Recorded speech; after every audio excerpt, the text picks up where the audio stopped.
Hearing this, Qingyu fell silent. Even so, what difference does it make? Qingyu slowly spoke. The equivalent exchange has already begun. Even if we stop now, the price I've already paid won't come back. Lin Chia lowered his head to look at the divine beast blood traces disappearing on the surface of the Gate of Truth. After a moment, he raised his fingertip and lightly sliced across his own wrist. The sharp blade light cut open his blood vessel, and a large amount of crimson blood splashed out. I am the current commander-in-chief of the Daxiao Night Watchers, but at the same time, I am also the captain of the Nightfall team. From the standpoint of the Daxiao Night Watchers commander, I should take advantage of your exchange to directly kill you, but from the position of the Nightfall team captain, I would rather have Jiang Er return to this world. Lin Chia spoke calmly. The grudges between our factions can continue after we save Jiang Er. At least at this moment, I still consider you the vice-captain of Nightfall. The flowing blood splashed onto the surface of the starlight tentacles, immediately being greedily devoured by the latter, flowing along the mysterious light into that magnificent gateway. Qingyu watched this scene slightly stunned, then looked up at Lin Chia in the sky. In this thick fog, however, he couldn't see his expression clearly. The blood of the primordial spirit embryo is hundreds of times more precious than those divine beast bloods, Lin Chia snorted coldly. If it takes away your emotions, drains all my blood and still isn't satisfied, I will personally cut down this damned gate. Fierce killing intent was infused into his blood, completely consumed by these starlight tentacles into the Gate of Truth. Lin Chia stood firmly on the misty lake surface, allowing his own blood to flow, his face growing increasingly pale. The cut Lin Chia made was on an artery, and without any hemostatic measures the blood loss was terrifying. Before long, the blood in his body was almost completely drained. If it were an ordinary person, such a horrifying consumption of blood would have resulted in immediate death. But for the primordial spirit embryo, the tenacity of life was far beyond what ordinary people could compare to. Lin Chia didn't know how much blood he had shed. He only knew that his consciousness was becoming increasingly blurry, and an unprecedented feeling of weakness surged in his heart. But looking at the phantom of the Gate of Truth in midair, it was still greedily devouring his blood, showing no sign of stopping. Before his blood was completely drained, Lin Chia narrowed his eyes and directly stopped the wound on his blood vessel, releasing a terrifying killing intent from within his body without any reservation. He stepped forward on the void, walking toward the phantom of the Gate of Truth. Cutting down the gate, he was serious. This Gate of Truth is just a phantom. Even if you cut it to pieces, you won't harm the real body, Qingyu said proactively, seeing that Lin Chia really intended to cut it down. Lin Chia stopped in his tracks and after a moment slowly spoke. What does it matter if it's a phantom? I don't believe there's no causal connection between the phantom and the real body. Even if I can't destroy this phantom, I now know the location of its real body. After this matter is settled, I'll have my teacher's sword strike the South Pole, destroying both the time labyrinth and the remains of its real body. I want to see how it can scam people then. Boom. As if understanding Lin Chia's threat, the phantom of the Gate of Truth standing in the thick fog suddenly shook. All the starlight tentacles extending outward simultaneously retracted toward the inside of the gate. At the same time, a mysterious light burst from the gap of the door, covering the entire Irai Lake area. Seeing this light burst forth, Qingyu suddenly froze. It actually worked. If the Gate of Truth hadn't taken away his emotions, even Qingyu would have been unable to resist cursing. As the mysterious light enveloped Irai Lake, magnetic fields that had once appeared in Irai rose from the ground and lake water, like numerous beautiful ribbons, floating and connecting to the sky. Qingyu stood in the center of the lake, staring at this scene in a daze, then came back to his senses and quickly began searching among these magnetic fields. As time passed, various distinctly different magnetic fields frequently appeared and disappeared, making one's eyes dizzy. After an unknown amount of time, a familiar figure slowly floated out from Irai Lake. It was a young woman wearing a white long dress, with black hair scattered over her shoulders, like a ghost from the bottom of the lake. Her eyes were closed, her expression serene as if she were asleep. Jiang Er. The moment he saw that figure, Qingyu's eyes slightly contracted, but at this moment he couldn't feel any emotional fluctuation from his heart. He murmured that name as if calling to her, and also as if reminding himself not to forget what she meant to him.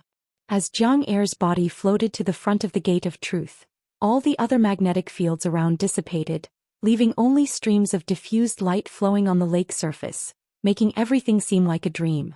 Just as Qingyu was about to reach out to the remnant image of Jiang Er in the flowing light, her body instantly collapsed, also transforming into streams of mysterious light, spreading in all directions. And Qingyu's hand, extended halfway in the air, suddenly stopped. In the depths of his eyes flashed a trace of bewilderment, but that was all. Instead it was Lin Chia who, seeing this, had his pupils suddenly contract.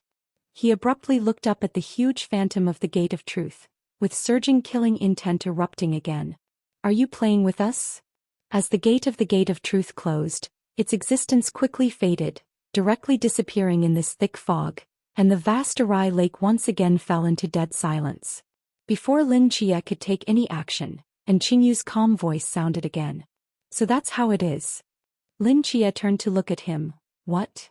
"The price we paid wasn't enough to completely resurrect Jiang Er, whose soul and body have been destroyed for 4 years. So, after absorbing the price, the Gate of Truth fulfilled my request only to the minimum extent." And Qingyu raised his head, looking at the magnetic field ripples spreading in all directions. "It only brought back part of Jiang Er's magnetic field. Although there's no life, no consciousness, no memory, in a sense she has indeed returned." Lin Chia frowned. "But she still hasn't been resurrected, has she? What use is this? As long as we've recovered part of her magnetic field, there will always be a way to completely resurrect her. And as you said, I have no emotions now, so perhaps it's best for Jiang Er to return in this way." Lin Chia stood frozen in place. The current Jiang Er had only a magnetic field without life or consciousness, so naturally she wouldn't wake up to talk with Qingyu, nor would she know what Qingyu was like now. This might indeed be a mercy for her. If she were truly completely resurrected, seeing the person she loved most now standing alongside the Ku system god, betraying the former Daxia and losing his emotions to become a completely different person, the blow to her would be even greater. Lin Chia supported his weakened body and after a while sighed helplessly. The blood of the 12 divine beasts, plus Qingyu's emotions, plus draining the blood of the primordial spirit embryo, barely exchanged for a strand of magnetic field. If Qingyu had to bear the price alone, even sacrificing his life probably wouldn't have been enough to resurrect Jiang Er completely. Although the Gate of Truth indeed adhered to equivalent exchange, in terms of trading methods, it was an unscrupulous black market dealer. Just as Lin Chia was about to say something more, his vision suddenly blurred and 2 figures appeared before his eyes. They stared at Lin Chia, their eyes filled with coldness. "Personal matters are settled. Now it's time to deal with official business." And Qingyu's emotionless voice slowly sounded from behind Lin Chia. A figure with 6 gray wings on its back descended from the clouds like lightning. The once sparkling sea surface had now turned into a swamp, with countless black sludge covering the water. Occasionally mud bubbles surfaced, creating an extremely disgusting sight. Shin Qingzhu frowned deeply, his gaze turning toward the other side of the swamp. The war fortress that once stood proudly above the sea had now been corroded halfway by the sludge. Dense missiles and artillery fire erupted from the outer walls, but upon contact with the endless mud, they seemed to malfunction, silently sinking into the quagmire and disappearing without a trace. "What's the status of the Shunlong fortress survivors?" Shin Qingzhu asked solemnly. "Although this sludge is strange, it spreads slowly. Except for the first team that went out to resist, the others have basically retreated to the western inner wall. There are almost no casualties." A voice came through the earpiece. Shin Qingzhu nodded slightly, switched channels and asked again. "What about the other war fortresses?" "Commander Lin's burning angel avatar has already arrived at Qinnan Fortress. The god of games and the god of mind have also rushed to the battlefield, temporarily stabilizing the situation, but there are still 2 countersystem gods, difficult to handle. Although the other human powerhouses have gone to help, the gap between human powerhouses and countersystem gods is still too great. It's hard to compensate with numbers and they probably won't last long." "What about Black Goat?" "Regarding Shuahong Fortress, a sword flew in from somewhere and now hangs outside the fortress. Currently, Black Goat has stopped moving, seemingly very wary of this sword.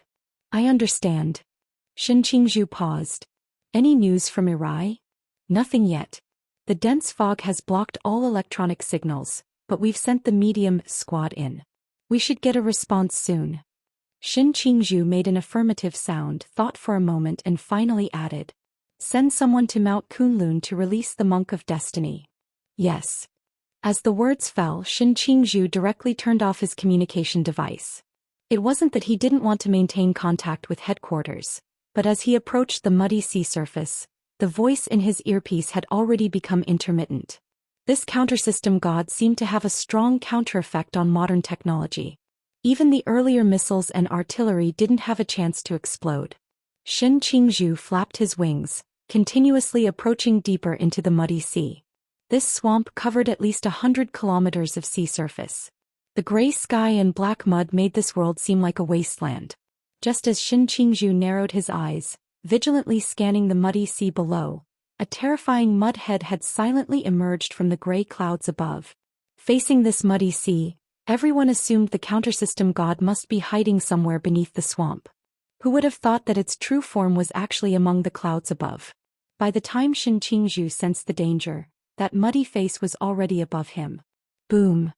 The muddy, ferocious head opened its giant mouth, fiercely biting down, directly swallowing the gray-winged figure, making him disappear without a trace. Lin Chia's expression immediately darkened when he saw the two lightning-shrouded artificial gods before him. He looked back at Qingyu, who was stepping through the dense fog, slowly approaching. It seems you're even more eager than I am, Lin Chia said coldly. I'm just striking first. Would you really let me leave just like that? And Qingyu pointed at the two artificial gods in front of him. You've just drained all the blood from your body and are at your weakest. I advise you not to act rashly. Crack. Ferocious lightning streaked across the sky, precisely landing on the two artificial gods. Dazzling electric arcs spread across the sky, trapping Lin Chia within. Lin Chia stood amidst the lightning, frowning as he scanned the three figures around him. Normally, in a one-on-one situation, Lin Chia was confident he could keep Qingyu in Great Xia. But now with two additional artificial gods at the main god level, the situation suddenly became serious. Even if you successfully trap me here, do you think you can safely walk out of Great Xia? Lin Chia asked gravely. Of course not, and Qingyu answered decisively. That's why I need to take you with me. If I have the commander-in-chief of the Great Xia Night Watchman as a hostage, even the mortal realm sword immortal wouldn't dare to strike at me, right? Lin Chia's gaze intensified as he looked again at the two artificial gods before him, understanding dawning in his eyes. No wonder. You planned this from the moment I locked you in the god's mental hospital? Or was it when you first saw the countdown on Mount Olympus that you prepared everything that followed? Does discussing this matter now? Lin Chia was silent for a moment, then gripped Xianbai, which had returned to its original form within his body, and slowly said, Indeed. Since we've come to this point, nothing matters except the outcome. And Qingyu's gaze fell on the long blade in his hand. You still want to resist? Do you think you have any chance of winning? The commander-in-chief of the Night Watchman has no reason to surrender without a fight, Lin Chia calmly replied. Clay, Zhanbai and God's Calamity were unsheathed simultaneously. Two blade flashes, one after another, streaked directly toward Qingyu's neck. The latter seemed prepared for this, instantly forming an ice frost sword in his palm. Gray light flashed in his eyes as he precisely blocked the blade flash from Zhanbai.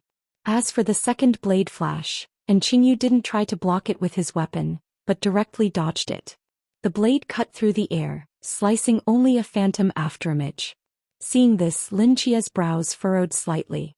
Without a doubt, Qingyu was one of the people in this world who understood him best. Whether it was Zhanbai or God's Calamity, what abilities they had, how to counter them, whether they could be withstood head-on, he knew it all clearly.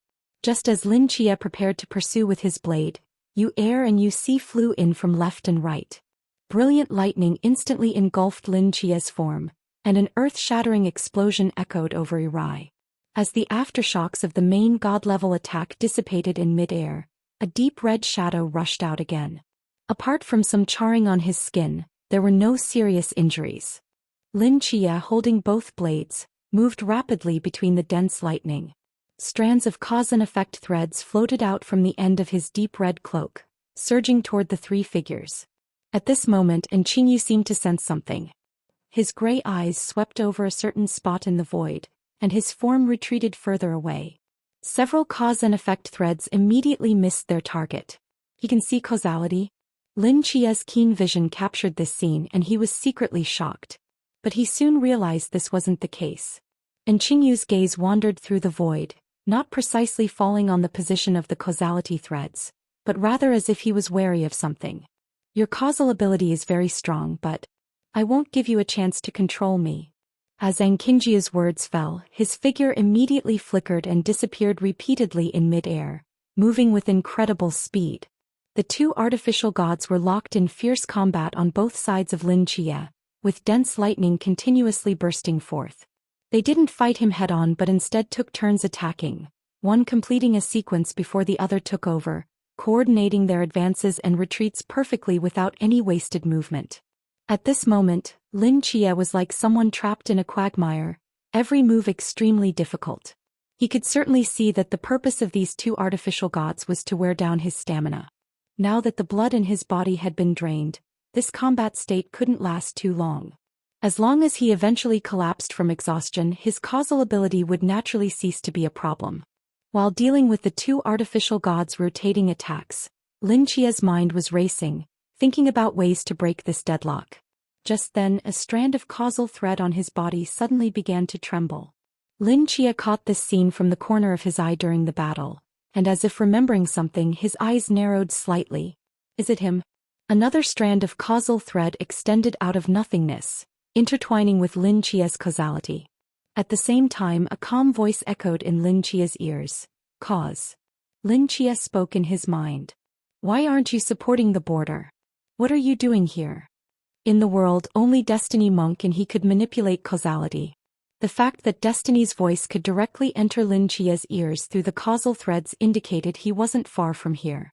One more or one less of me at the border makes little difference. And compared to the casualties caused by the border breach, your life is more important.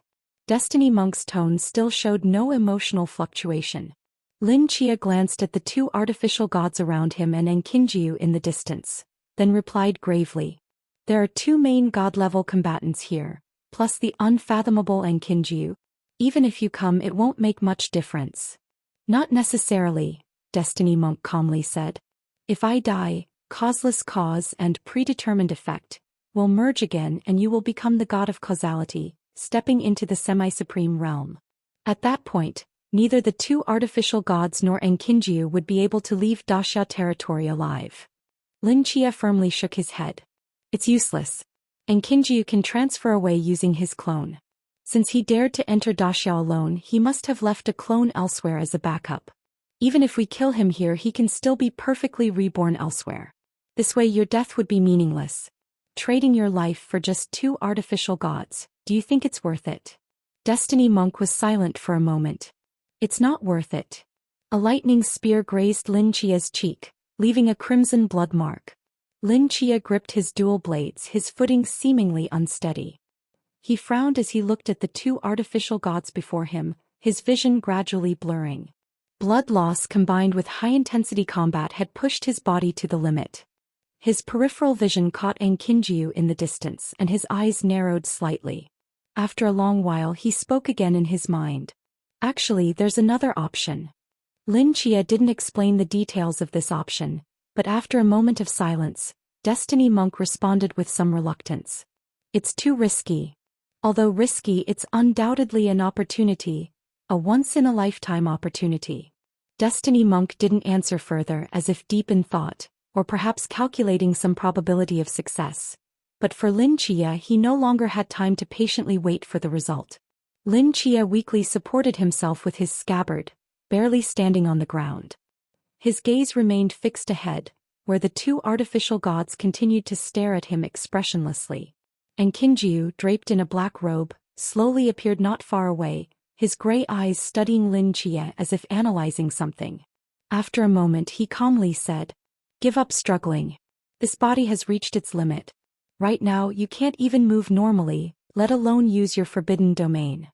Just as Lin Chia was about to say something, several dark figures suddenly darted out from the dense fog behind him. These figures wore black cloaks, their faces shrouded in the shadows of their hoods, moving with incredible speed. They quickly cut through the fog, forming a wall in front of Lin Chia. Reporting to Commander-in-Chief. Medium squad here to provide support. A young voice came from under one of the black cloaks, as several waves of mental energy rippled out, fearlessly colliding with the three main god-level auras. Seeing this, Lin Chia's expression darkened. Yongwenling, what are you doing here? The young man speaking was the acting captain of the medium squad and the last possessor of the medium forbidden domain in the world, Yuan Wenling. 4 years ago, Old Dog Wu had joined forces with Hu Jia to ascend as the god of mind to resist the K-system gods. After that, medium was temporarily led by Yuan Wenling. After 4 years of adjustment, although the current medium wasn't as powerful as when it had humanity's strongest at its helm, it was still adequate as a special squad. Hearing Lin Chia's question, Yuan Wenling was slightly taken aback and explained. We originally received a mission to investigate this dense fog, but we got lost in it, going around in circles. After detecting battle vibrations, we finally found this place. Leave. Lin Chia cut him off directly. This is not a place you should be. In front of 3 main god-level combatants, what difference was there between the medium squad appearing and sending them to their deaths? Just as Yuan Wenling was about to say something, a bolt of lightning suddenly struck in front of medium. Fish 2's figure appeared and a terrifying pressure suddenly crashed down on Yuan Wenling's shoulders. Yuan Wenling's pupils contracted sharply, but even so he gritted his teeth and stood firm in front of Lin Chia. In the blink of an eye, medium, as captain has already changed 3 generations. And Qingjia's voice slowly rose. Commander Lin, do you want this squad's existence to become history completely? Hearing these words, Yuan Wenling immediately became furious. Several figures in black cloaks attacked Fish 2 simultaneously, but the latter's speed was too fast. Not a single attack could land on him. At the same time, another figure appeared from the dense fog. Destiny Monk, wearing a muddy cassock, glanced at the medium squad fighting with Fish 2, then turned to look at Lin Chia in the distance. Lin Chia also sensed his arrival and their gazes quickly met. In silence, Destiny Monk gave him an almost imperceptible nod. Just as Yuan Wenling led the medium team in a fierce battle with Yu Air, a weak voice suddenly sounded. I'll go with you. Yu Air's lightning-wrapped hand suddenly froze. And Qingyu turned his head to see that Lin Chia had already sheathed both of his long swords, dusted off his deep red cloak and appeared completely calm. With me following you, no one will stop you along the way. I'll be your hostage. Hearing this answer, and Qingyu narrowed his eyes. Now he wasn't in a hurry to agree, instead turning his gaze toward the Destiny Monk standing nearby. The Destiny Monk spoke expressionlessly. Lin Chia, what nonsense are you talking? You are the commander-in-chief of Dasha's Night Watchers. You absolutely cannot risk yourself. Even if it's just a special team, even if all the millions of people in these 3 cities were to die, you cannot take this risk. Who can guarantee that after they escape danger, they won't kill you first? Of course I won't kill him, and Qingyu said matter-of-factly. The primordial spirit embryo is the only one in the world. If I killed him, where would I find such a good research specimen? The Destiny Monk glanced at him. A traitor to his race and country, nothing you do would be surprising. Is that so? And Qingyu replied calmly. In that case, I could just kill all you insignificant insects and forcibly take him hostage. The result would be the same. And Qingyu and the Destiny Monk spoke with almost identical tones, both using a conversational manner to say the harshest words. Boom. As Qingyu finished speaking, Yu Air and Yu Ci's divine power erupted again. A terrifying thunder cloud gathered in the sky above, pressing down on the medium team and the Destiny Monk until they could barely breathe. Enough. Lin Chia's voice sounded again. You're interfering too much, Destiny. My affairs don't need your intervention. Lin Chia deliberately made his voice cold and hard, just like when he had beaten up the Destiny Monk in the desert. He slowly walked past the medium team members, then past the 2 artificial gods.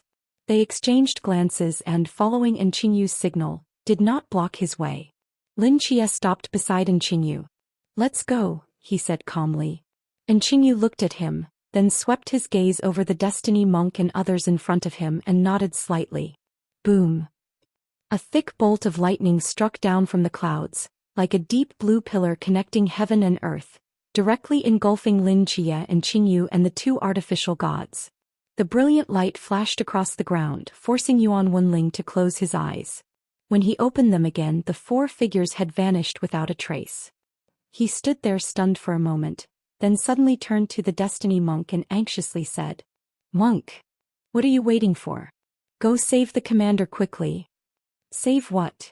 The Destiny Monk looked in the direction where Lin Jie and the others had disappeared, and after a moment spoke earnestly, "You all almost ruined everything." Yuan Wenling stood frozen in place. The Destiny Monk seemed to remember something and turned to walk in a certain direction. "Monk, where are you going?" "To stop the Red Dust Sword Immortal." The Destiny Monk's figure flickered and disappeared, leaving only his voice echoing in Yuan Wenling's ears.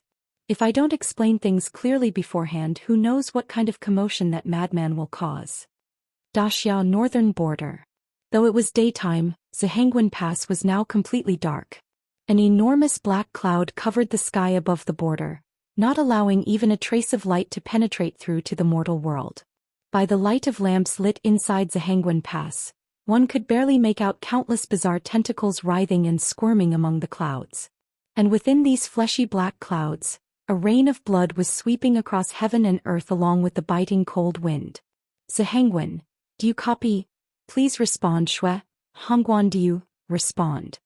As several drops of blood rain soaked the external speaker equipment, the originally serious voice suddenly became eerily sinister. Not only were the sentences broken and intermittent, but the voice itself became extremely shrill, like a woman fallen into madness. "It's broken, we've completely lost contact with headquarters." In the control room of Zhangguan Pass, a figure helplessly put down the communicator and looked at the windows being continuously washed by blood rain, a bitter expression on their face. Crimson warning lights flashed in the control room. Through the hazy windows, countless zombie-like figures could be seen reveling in the blood rain.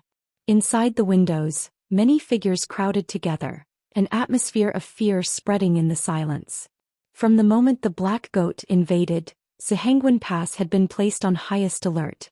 Everyone had immediately taken refuge in the control room, but the blood rain that suddenly fell from the sky still drenched most people.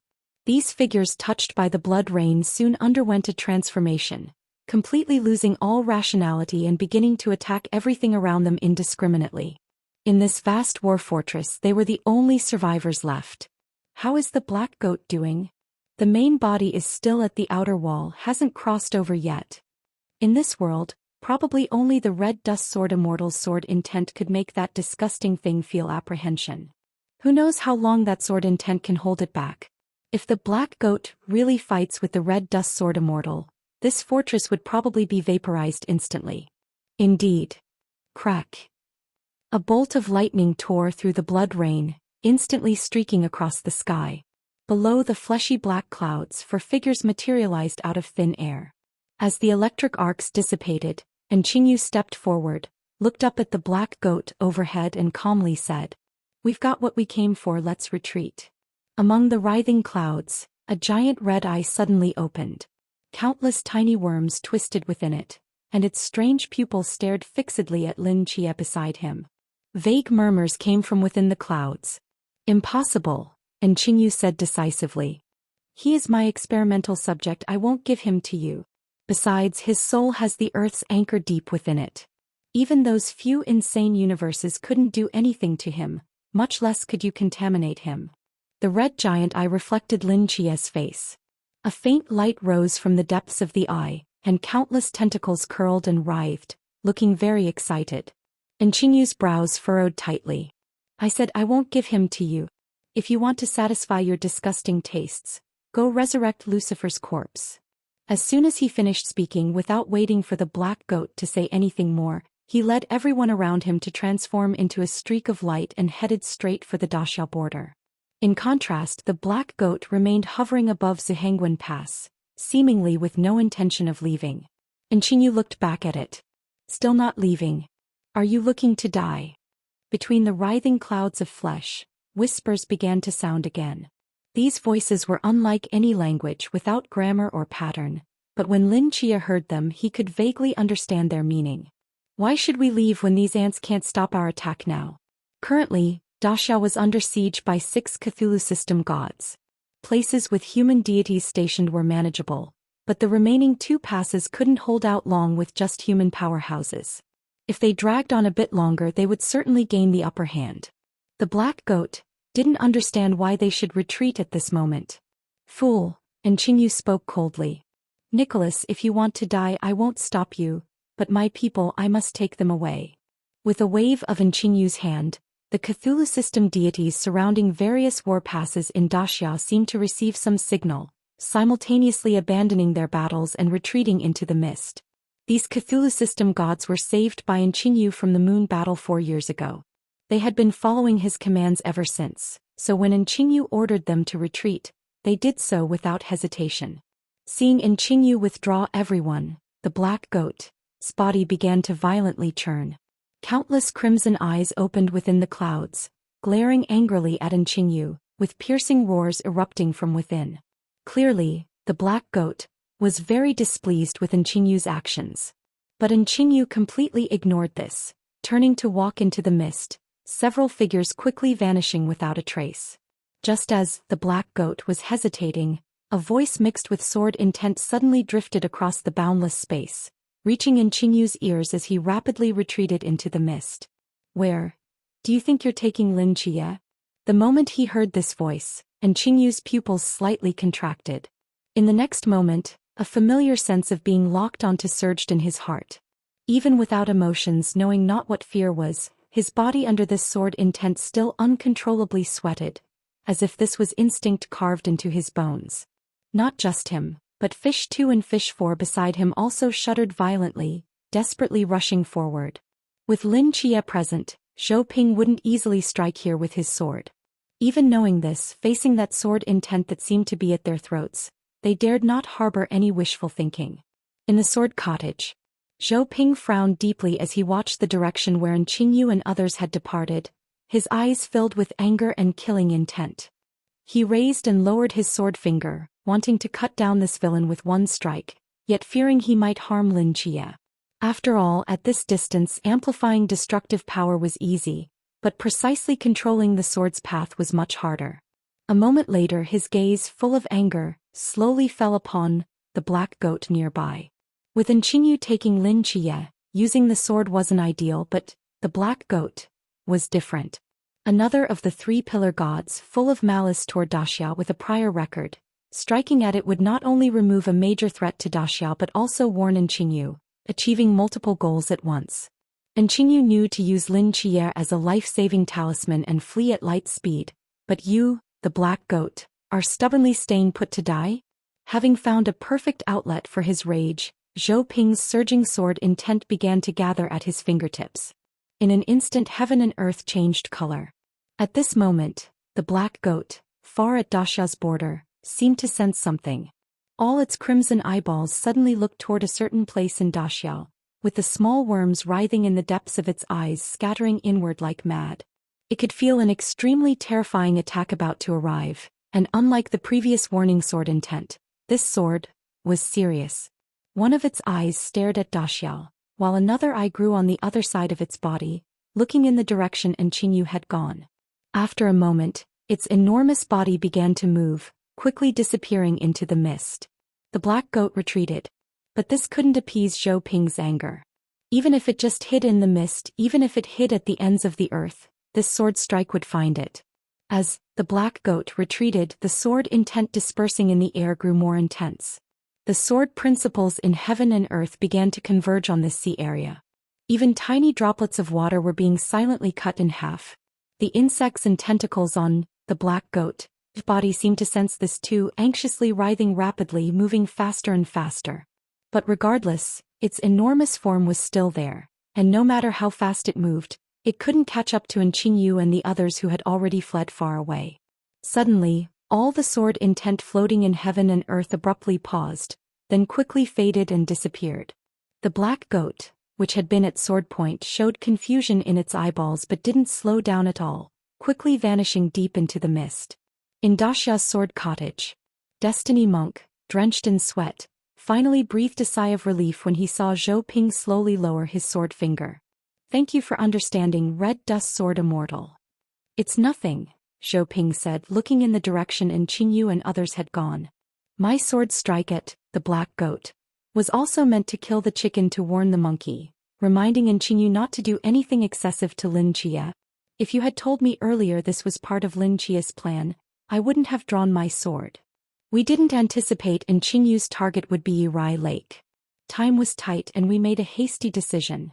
Zhou Ping nodded and after thinking for a moment still said, "I still think what he's doing is a bit risky.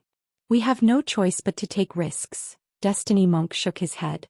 "One of our current dilemmas is not knowing where the Cthulhu system god's nest is. Although our previous actions forced them into the open, after Qingyu's escape this time he will inevitably take all Cthulhu system gods back into hiding, waiting for an opportunity to strike. This may be a dangerous move, but it's our only chance to access the Cthulhu system's core secrets. And besides Lin Chia, no one else could accomplish this. But we can't guarantee they won't harm him after taking him back. That's why I said only Lin Chia could do this. After all, there's almost nothing more precious in this world than the primordial spirit embryo," Destiny Monk slowly said. "I understand Qingyu. Even if he no longer cares about friendship just for the words, primordial spirit embryo, he would never let anyone harm Lin Chia. Lin Chia will be safe until he fully understands the principles of the primordial spirit embryo."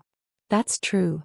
Just as Zhou Ping was about to say more, a figure pushed open the door and entered. Seraph Lin Chia stepped into the sword cottage, looked at Destiny Monk beside him and nodded slightly. "The plan is proceeding smoothly." The battle at the border ended, and Lin Chia immediately controlled his Seraph avatar to rendezvous with the Sword Lodge.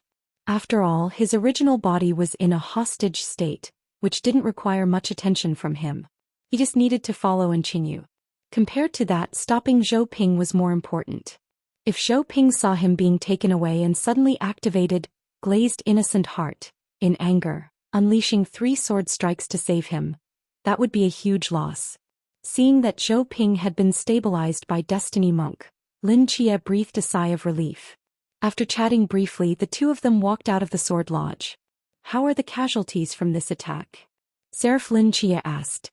"Civilian casualties are almost 0, but our top fighters suffered quite serious damage," Destiny Monk slowly replied. "Qin Han, Wu Quan, Professor Chen, Xiaopinga and Guan Zai, our 5 human powerhouses, forcibly blocked 2 Cthulhu gods. Although they held them off for a while, they all sustained serious injuries and will take time to recover. The swamp Cthulhu god encountered at Qinlong Pass was probably the strongest among them. After the great battle, Xin Qingzhu's divine power was nearly depleted, and he remains unconscious. Counting Wang Mian and Lu Wei, who just returned from Antarctica with serious injuries, almost half of Great Xia's top combat power is now out of commission." Seraph Lin Chia's brow furrowed deeper. "This can't continue. If the Cthulhu side launches another attack, Great Xia will be in danger." "Exactly, we have too few pieces to move right now," Destiny Monk nodded. "And given the situation, even if your original body finds where the Cthulhu gods are and discovers their secrets, we don't have enough manpower to break through their headquarters." After walking in silence for a moment, Lin Chia stopped. "It seems I have no choice but to go to Antarctica." "Antarctica?" Destiny Monk raised an eyebrow. When Lin Chia had just returned from Olympus, he had beaten Destiny Monk severely and thrown him onto Kunlun Mountain, so the monk knew nothing about Antarctica and the Time Labyrinth. After hearing Lin Chia's explanation, Destiny Monk nodded slightly. "Indeed. Currently, Great Xia's only supreme fighter is the Mortal Realm Sword Immortal, but his sword can only be drawn 3 times and shouldn't be used unless absolutely necessary. If we can break through the Time Labyrinth and bring back Nyx, the goddess of night, our pressure would be greatly reduced. Moreover, it's said that when Nyx left Olympus, several major gods followed her. If they joined forces with us, they could make up for our lack of god-level combat power. It would be killing 2 birds with 1 stone." Destiny Monk turned to look at Lin Chia. "Who do you plan to take with you?" "No one," Seraph Lin Chia said calmly. "We're already short on top fighters. If I take people with me, who will defend Great Xia?" "You're going alone? Your original body is still a hostage within Qingyu." Can you manage? Yes, he answered decisively. After speaking, he fell silent for a moment. His golden eyes looked at Destiny Monk, emanating an aura of authority. This avatar will go to Antarctica and Xin Qingzhu is seriously injured. Only you can temporarily manage the Night Watchers. Don't do anything unnecessary while I'm gone, understand? Destiny Monk stared directly back at that imposing gaze without speaking, but his eyes seemed to say everything. Seraph Lin Chia sighed inwardly in resignation. It was impossible to change Destiny Monk's way of thinking and methods. Fortunately, Olympus had fallen, and the Cthulhu gods wouldn't attack again in the short term.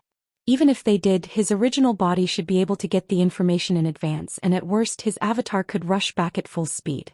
After giving Destiny Monk a few more instructions, Lin Chia spread his snow-white wings, flapped them powerfully, and disappeared into the horizon as a streak of golden light. In the mist, Qingyu saw that Zhou Ping's sword strike wasn't executed in the end, and his eyes narrowed slightly.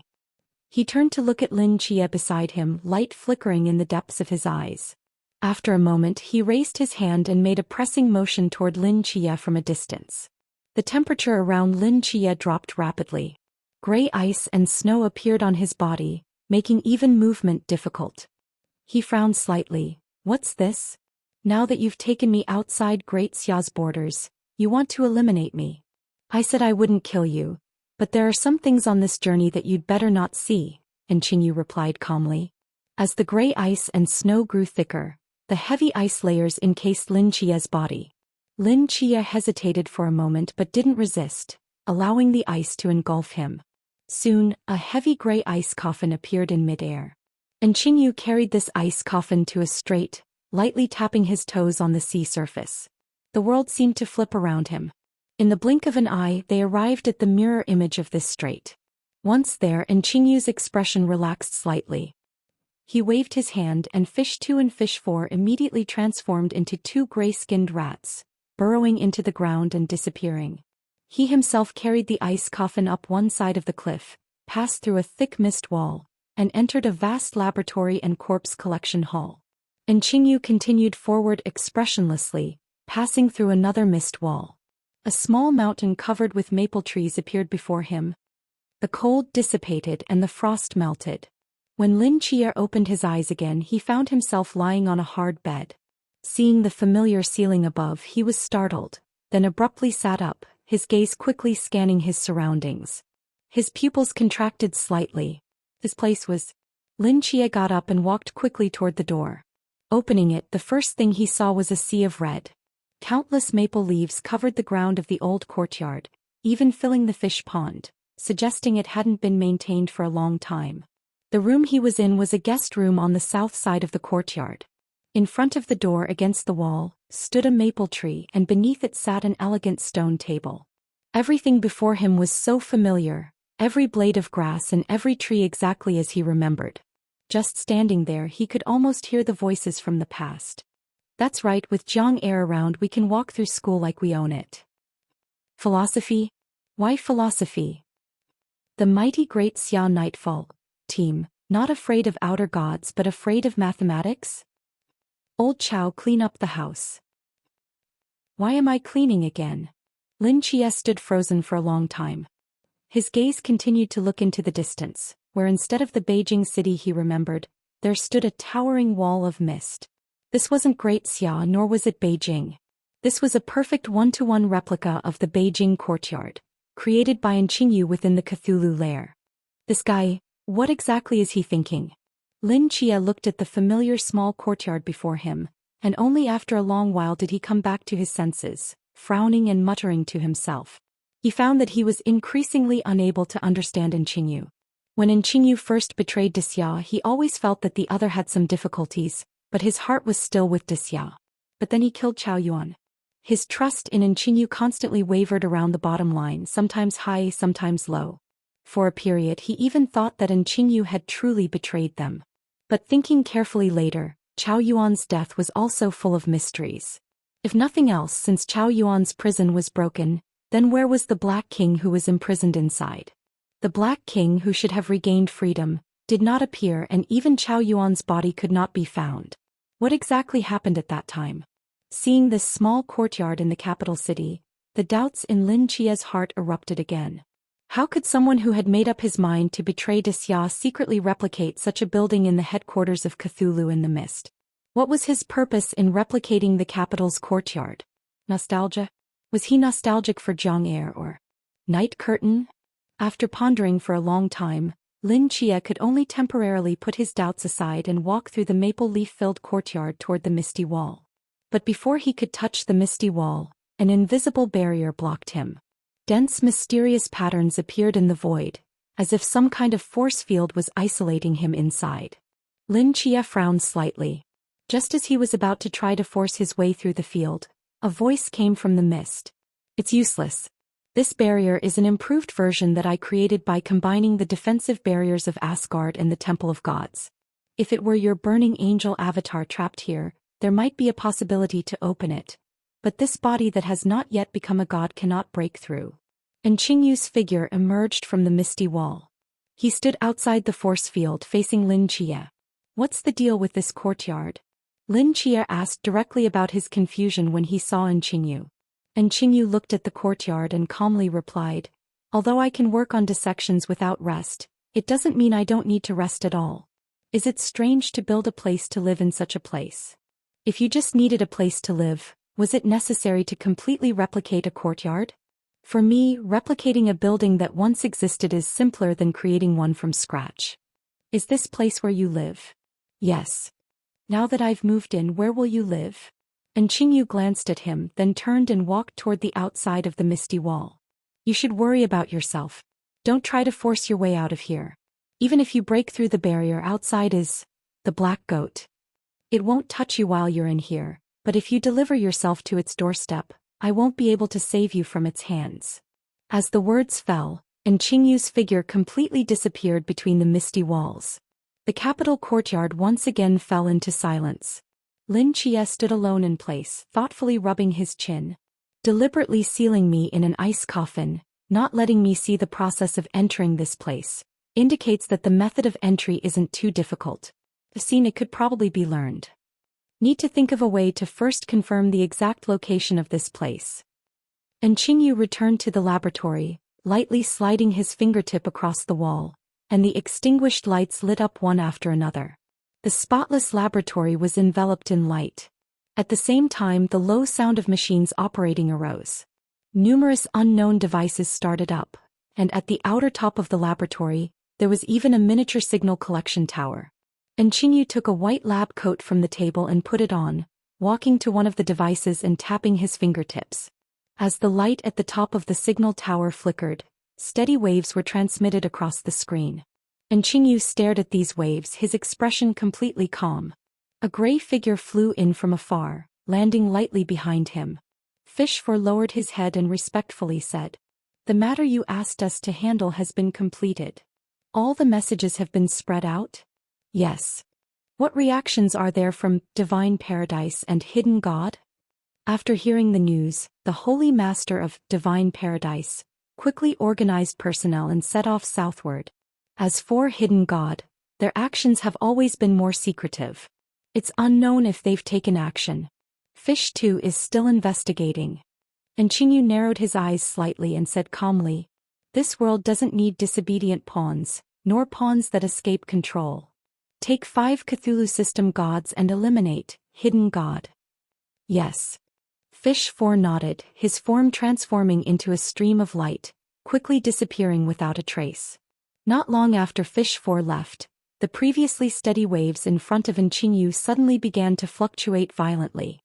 These waves were chaotic, seemingly without any pattern, but at the same time, the lights in the entire laboratory flickered intermittently, and a faint rustling sound came from the player at the edge of the laboratory.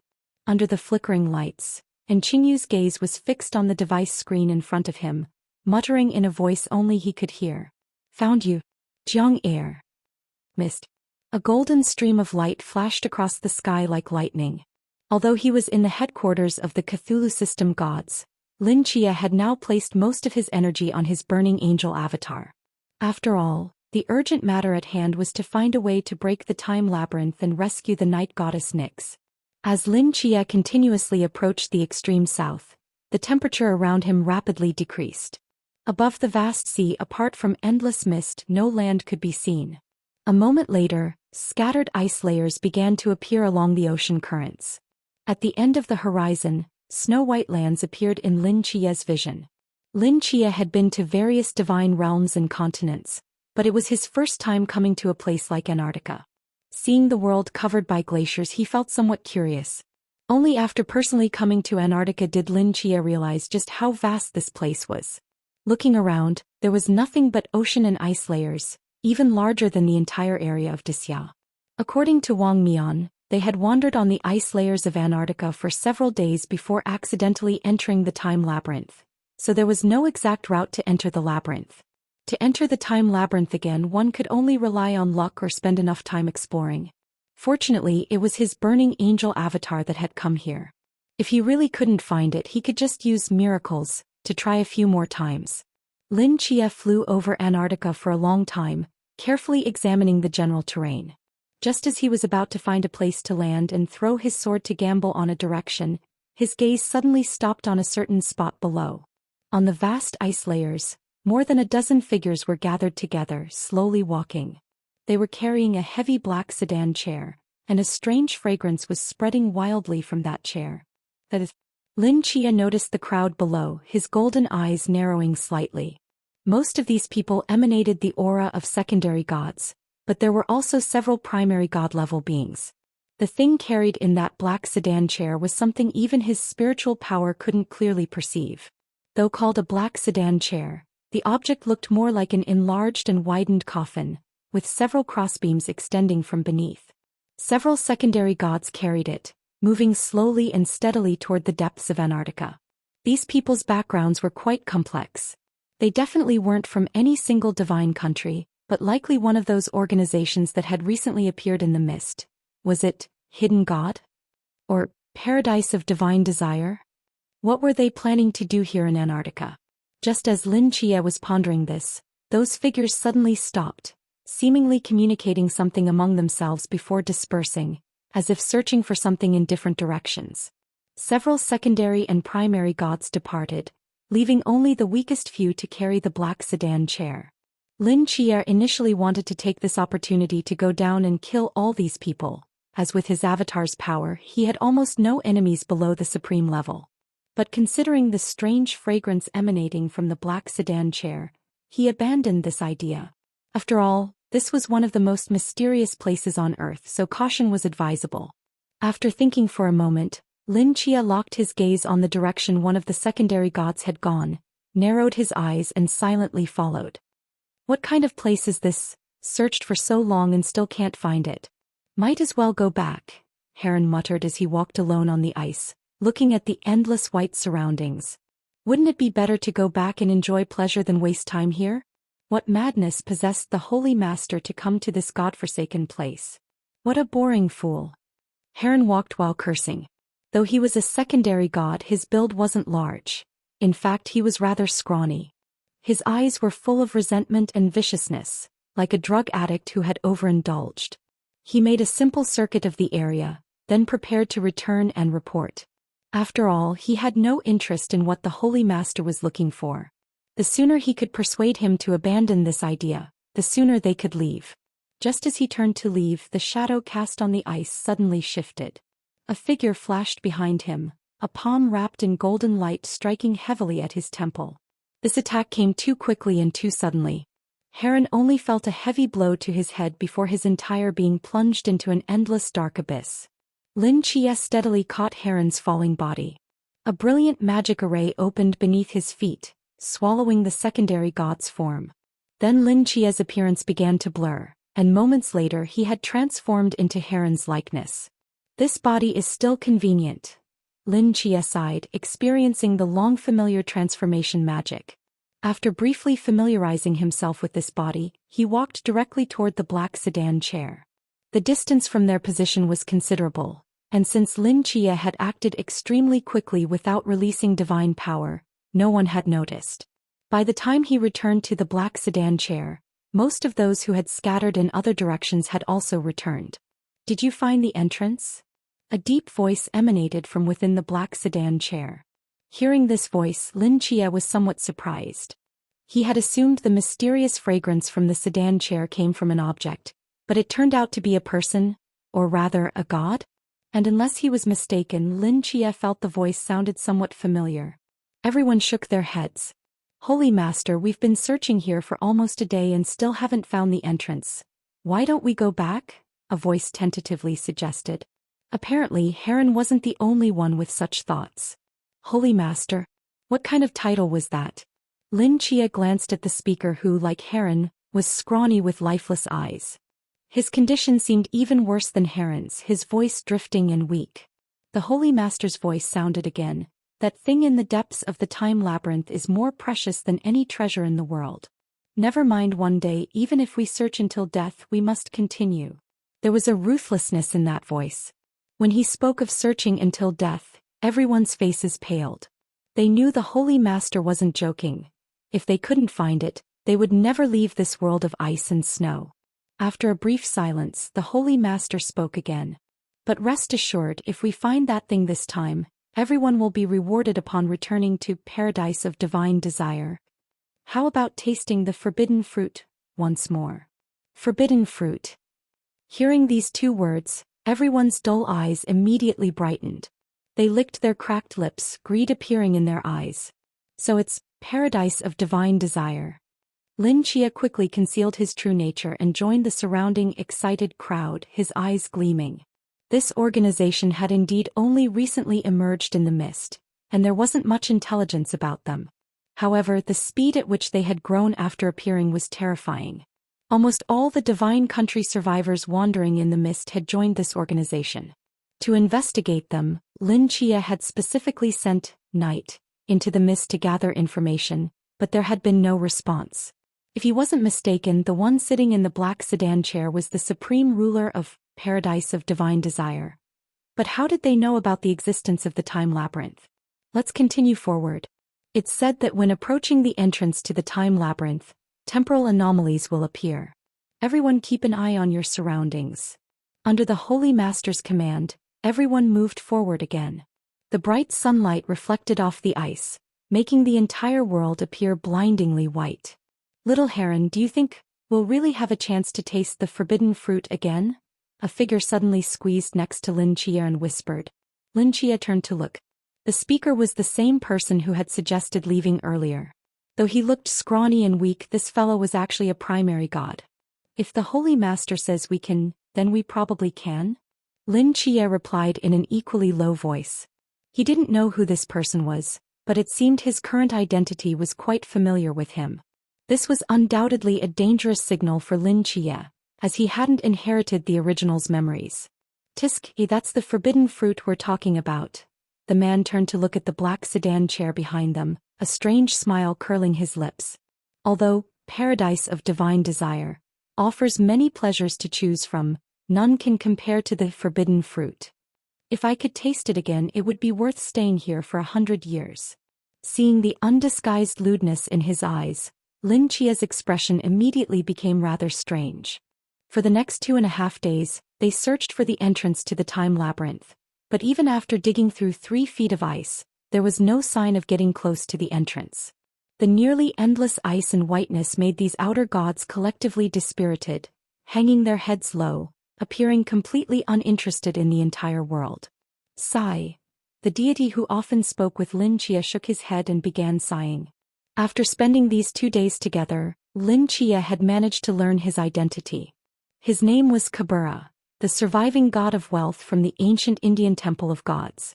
Although his power couldn't compare to top-tier deities like Indra, he was still a proper god-level being. But no matter how Lin Chia looked at him, he couldn't see anything godlike about this guy. Neither his demeanor nor his aura matched most of the deities Lin Chia had met before. Not to mention a few days ago when Lin Chia stormed Mount Olympus, gods like Zeus and Apollo were at least formidable figures who could command their divine mountains. Regardless of their actual strength, their presence was absolutely commanding. Looking at Kabura now, he was like a human who had overindulged in pleasure, without any trace of so-called divine majesty. Not just Kabura, the other lesser gods and even major deities were the same. The divinity in them was the thinnest Lin Chia had ever seen, as if something had drained them dry. Continue spreading out to search, go farther this time, the voice from the black sedan chair sounded again. Yes. Although everyone was extremely unwilling, they had no choice but to obey the Holy Lord's command. They routinely dispersed in various directions, disappearing in the blink of an eye. During these past 2 days they had searched separately countless times, but each time without results. Even Lin Chia was losing patience. "Let me point you in the right direction," Lin Chia whispered. After confirming he was far enough from the black sedan chair, he casually broke off a slender piece of ice crystal from the ice layer, lightly flicked it on the ground, and the ice crystal quickly spun like a pointer. With a flash of golden light, the ice crystal gradually stopped spinning, its sharp tip pointing toward a certain direction in the southwest. Lin Chia glanced in that direction, and a summoning formation appeared beside him. The thunder beast Lai Fu landed lightly on the ice, meowed once at Lin Chia, then transformed into a bolt of lightning speeding toward the southwest. Lai Fu made no attempt to conceal himself. The lightning flash streaked across the sky, followed by a crisp thunder that echoed across the ice. All the scattered searchers were startled and quickly turned to look. What was that? The voice from the black sedan chair suddenly rang out. "Chase it." Although they didn't know what that thing was, everyone rushed forward as if injected with adrenaline. After all, this was their only discovery in days, and if it had something to do with the time labyrinth, they could return sooner. Everyone followed the dissipating lightning trail for a long time but still let the creature escape. Lai Fu was a thunder beast after all, and his speed wasn't something these lesser gods and weakened deities could match. After chasing for a long time and still losing sight of it, they incurred the Holy Lord's angry scolding from the black sedan chair. "Bunch of useless trash. The clue was right in front of your faces and you couldn't catch it. What use are you?" "Holy Lord, it's not our fault, that thing was just too fast." "Yes, and where would a lightning divine beast come from in the Antarctic ice field anyway?"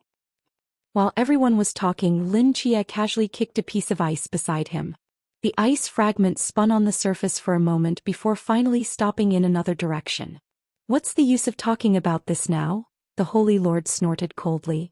"Our only breakthrough has slipped past us. Unless it comes back again?" Whoosh. Before the Holy Lord finished speaking, that streak of lightning suddenly shot out from the other side of the sky, disappearing instantly toward the southwest horizon. Looking at the gradually dissipating lightning arc, everyone froze in place. Then the Holy Lord's thunderous voice sounded again. "What are you standing there for? Chase it." Lin Chia watched these figures hurriedly chasing after the thunder beast, the corner of his mouth twitching slightly. He doubted how these people with their level of intelligence were selected to come to Antarctica. However, to crack the time labyrinth, extensive trial and practice were needed. The more people entering it, the better it was for Lin Chia. If he had to explore alone, who knows how much time would be wasted. This was why he was willing to guide these people. After all, his goal was to rescue Nyx and the others, which didn't conflict with these people's objectives. They were clearly here to find something. Under Lin Chia's multiple guidances, the group continuously corrected their course. As daylight gradually dimmed, they arrived at a vast ice field. In this season, Antarctica had extremely short daylight hours. Although it was only around 2 p.m., the sky was already dark, with the boundless ice field extending into the dark horizon, illuminated only by hazy starlight. "Gone again, what exactly is that thing?" Kabura sighed helplessly after failing to find any trace of the thunder beast. Lin Chia scanned the surroundings without speaking. He had already sent the thunder beast back to the hospital. If all went as expected, he wouldn't need to intervene anymore. After all, according to the miracle calculation, the entrance to the time labyrinth was nearby. "Look over there," a voice suddenly called out from the crowd. Everyone looked in the direction indicated and saw a swirling portal emitting a faint glow on the ice surface not far away. Under the hazy starlight, it looked as beautiful and dreamlike as a mirage. "Is that the entrance to the time labyrinth? Why didn't we notice it there before? Does it only appear after dark?" "We found it. We finally found it." Excited voices rose from the crowd as they immediately walked toward the swirling portal. But the black sedan chair remained eerily quiet.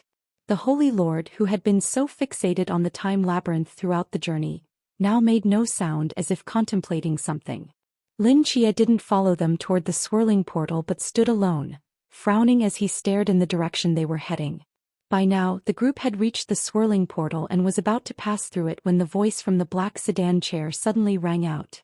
"Something's wrong. Get away from there." Hearing this, everyone froze, but before they could react, the silently rotating mysterious vortex suddenly surged.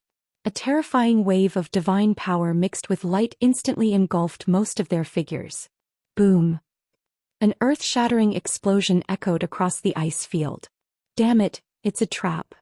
The smoke-covered black sedan chair flew out from the flames. The gaze from within looked toward a certain spot on the ice field under the starlight, where a massive wolf shadow stood as immovable as a mountain. Above the wolf shadow, a young woman wearing a mask coldly looked down at them. "The leader of hidden gods, the goddess of trickery, S186, so it was you," the Holy Lord roared in anger. Hearing this sound, Lin Chia, standing in the distance, suddenly shuddered. He turned his head in shock, only to see the wolf shadow as large as a mountain already crouching slightly, then shooting toward him like an arrow. In the dim starlight, its movements were almost invisible. A fierce wind swept across the ice plain, and a sharp killing intent had already reached him. Lin Chia certainly recognized that wolf. It was Asgard's ferocious beast, the wolf Fenrir.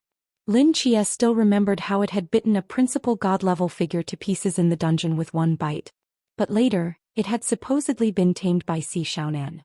Lin Chia's gaze turned to the girl's silhouette on the wolf's back, his eyes narrowing slightly. Although the Holy Master of Divine Desire Paradise had just insisted that she was the trickery god S186, Lin Chia knew very well that she could not possibly be S186. S186 had sacrificed herself with the immortality pill 4 years ago, perishing in the three-realm true fire. She couldn't have been resurrected to appear here. Moreover, that girl was slightly more robust than S186. She might have fooled the Holy Master, but she couldn't fool Lin Chia, who had spent time with S186 in Songnan.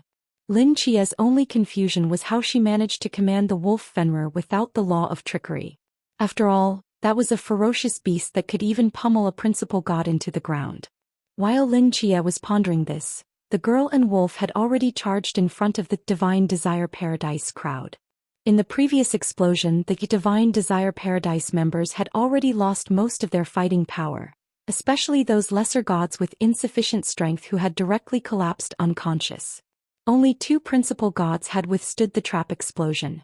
Now, seeing the enemy approaching, they immediately transformed into 2 streaks of light and charged forward. It must be said that although Kabura appeared quite weak, he showed considerable skill when serious. A gold coin was thrown by him, expanding in the wind, instantly transforming into a mountain-sized seal enveloped in divine light, smashing toward the 2 figures. Roar! An ear-splitting wolf howl rang out as Fenrir collided head-on with the giant seal without any fancy moves. Rolling waves of ferocious energy surged out in all directions. With the sound of metal clashing, dense cracks spread across the golden seal. Sharp fangs pressed against its edge, biting down hard. The huge gold coin instantly shattered, and the massive wolf shadow charged straight toward Kabura in the crowd.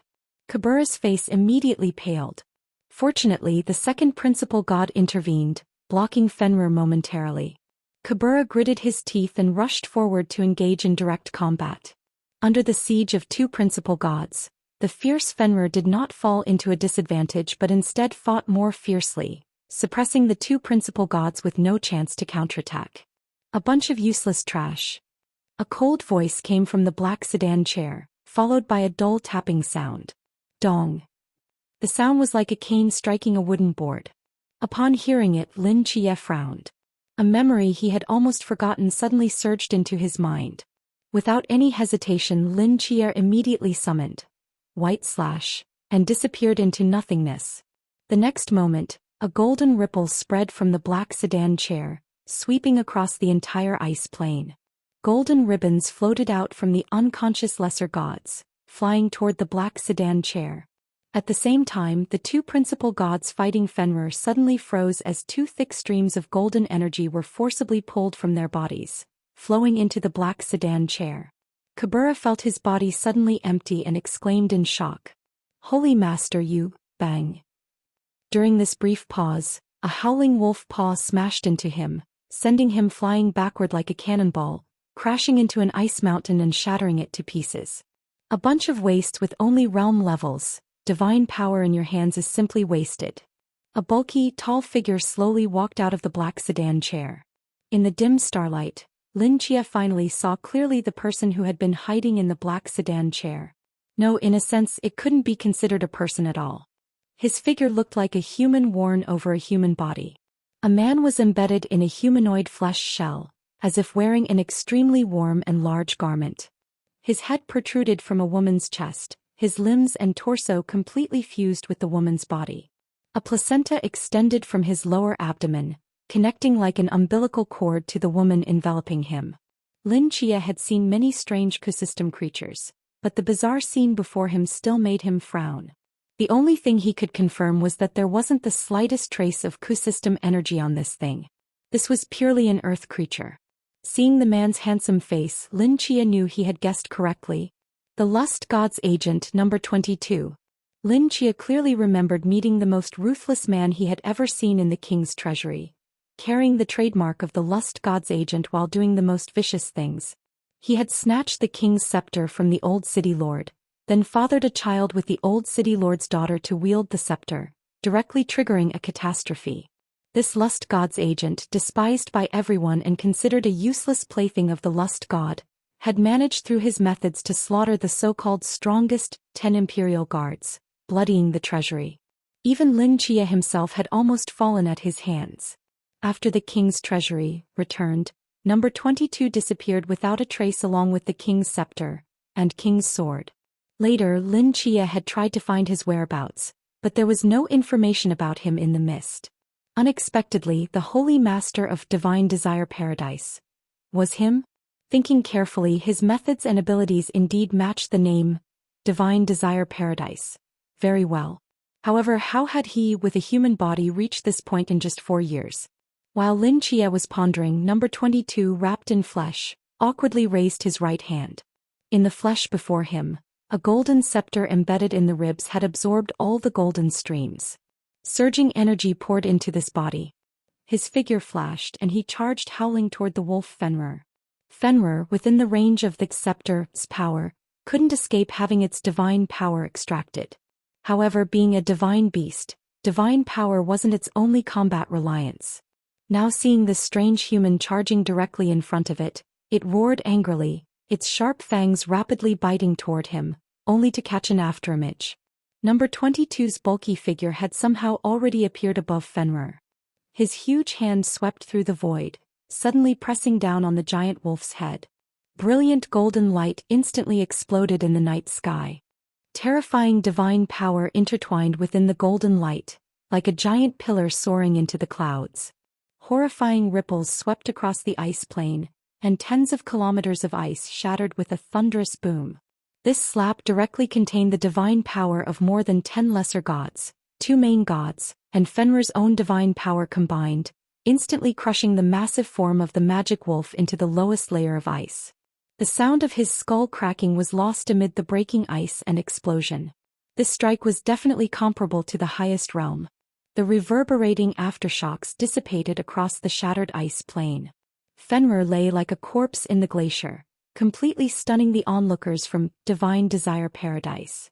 Not just them, even Lin Chia hadn't expected that number 22's strike could inflict such terrifying damage. The timing and angle of the attack were on a completely different level from Kabura and the other gods. Number 22's bulky body slowly floated down onto a piece of floating ice, looking down at Fenrir drifting in the water, and spoke calmly. "Is it so difficult to deal with a beast? Why was it so troublesome in your hands?" Kabura and the others exchanged glances, lowering their heads in silence. Just as number 22 was about to say something more, the ice beneath his feet suddenly shattered. A pair of slender hands reached out from the icy water, violently grabbing his ankles. An enormous force flipped number 22's bulky body, throwing him into the icy river. This reversal came too suddenly.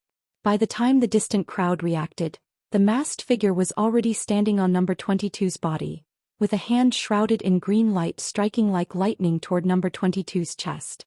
Her target was precisely where the king's scepter was located. Was her goal to steal the king's scepter? Watching this scene from the void world, Lin Chia's eyes revealed surprise. No wonder after her initial appearance, she had vanished without a trace, letting Fenrir engage with the Divine Desire Paradise crowd. She had been waiting in the shadows for number 22 to release the power of the scepter, before attempting to steal it. From the beginning, everyone had fallen into her trap. Both number 22's appearance and this fake god of trickery were quite unexpected to Lin Chia. It seemed that many changes had occurred in the mist during these 4 years. The girl's hand grasped the top of the king's scepter, trying to pull it out of number 22's body, but despite several attempts, the scepter didn't budge at all. This wasn't because she lacked strength or was grabbing the wrong spot. Number 22 had fused this scepter directly into his flesh, making it part of his body, with only the top portion protruding from his chest. Trying to pull it out was as difficult as removing a rib from number 22's body with bare hands. Snap. A hand firmly grabbed the girl's wrist. So your target was this. Hee. Number 22 lay on his back in the flowing water, looking at the masked girl with a cold smile. I fused it into my body precisely to prevent people like you. Appearances don't matter at all. Only absolute power is what must be firmly held in one's hands. Don't you agree? In the water flow, a sword radiating divine light thrust forward. Number 22 gripped the girl's body firmly with one hand while holding the king's sword in the other, pointing it directly at her throat. This sword, like the king's scepter, was a supreme divine artifact and the only sword in the world that inherently carried the power of laws and could slay gods. The girl's expression changed beneath her mask, her pupils slightly contracting. At that moment, a blade light slashed out from the void, its edge meeting the sword with dazzling sparks, firmly blocking it in midair. A figure quickly materialized. Another helper?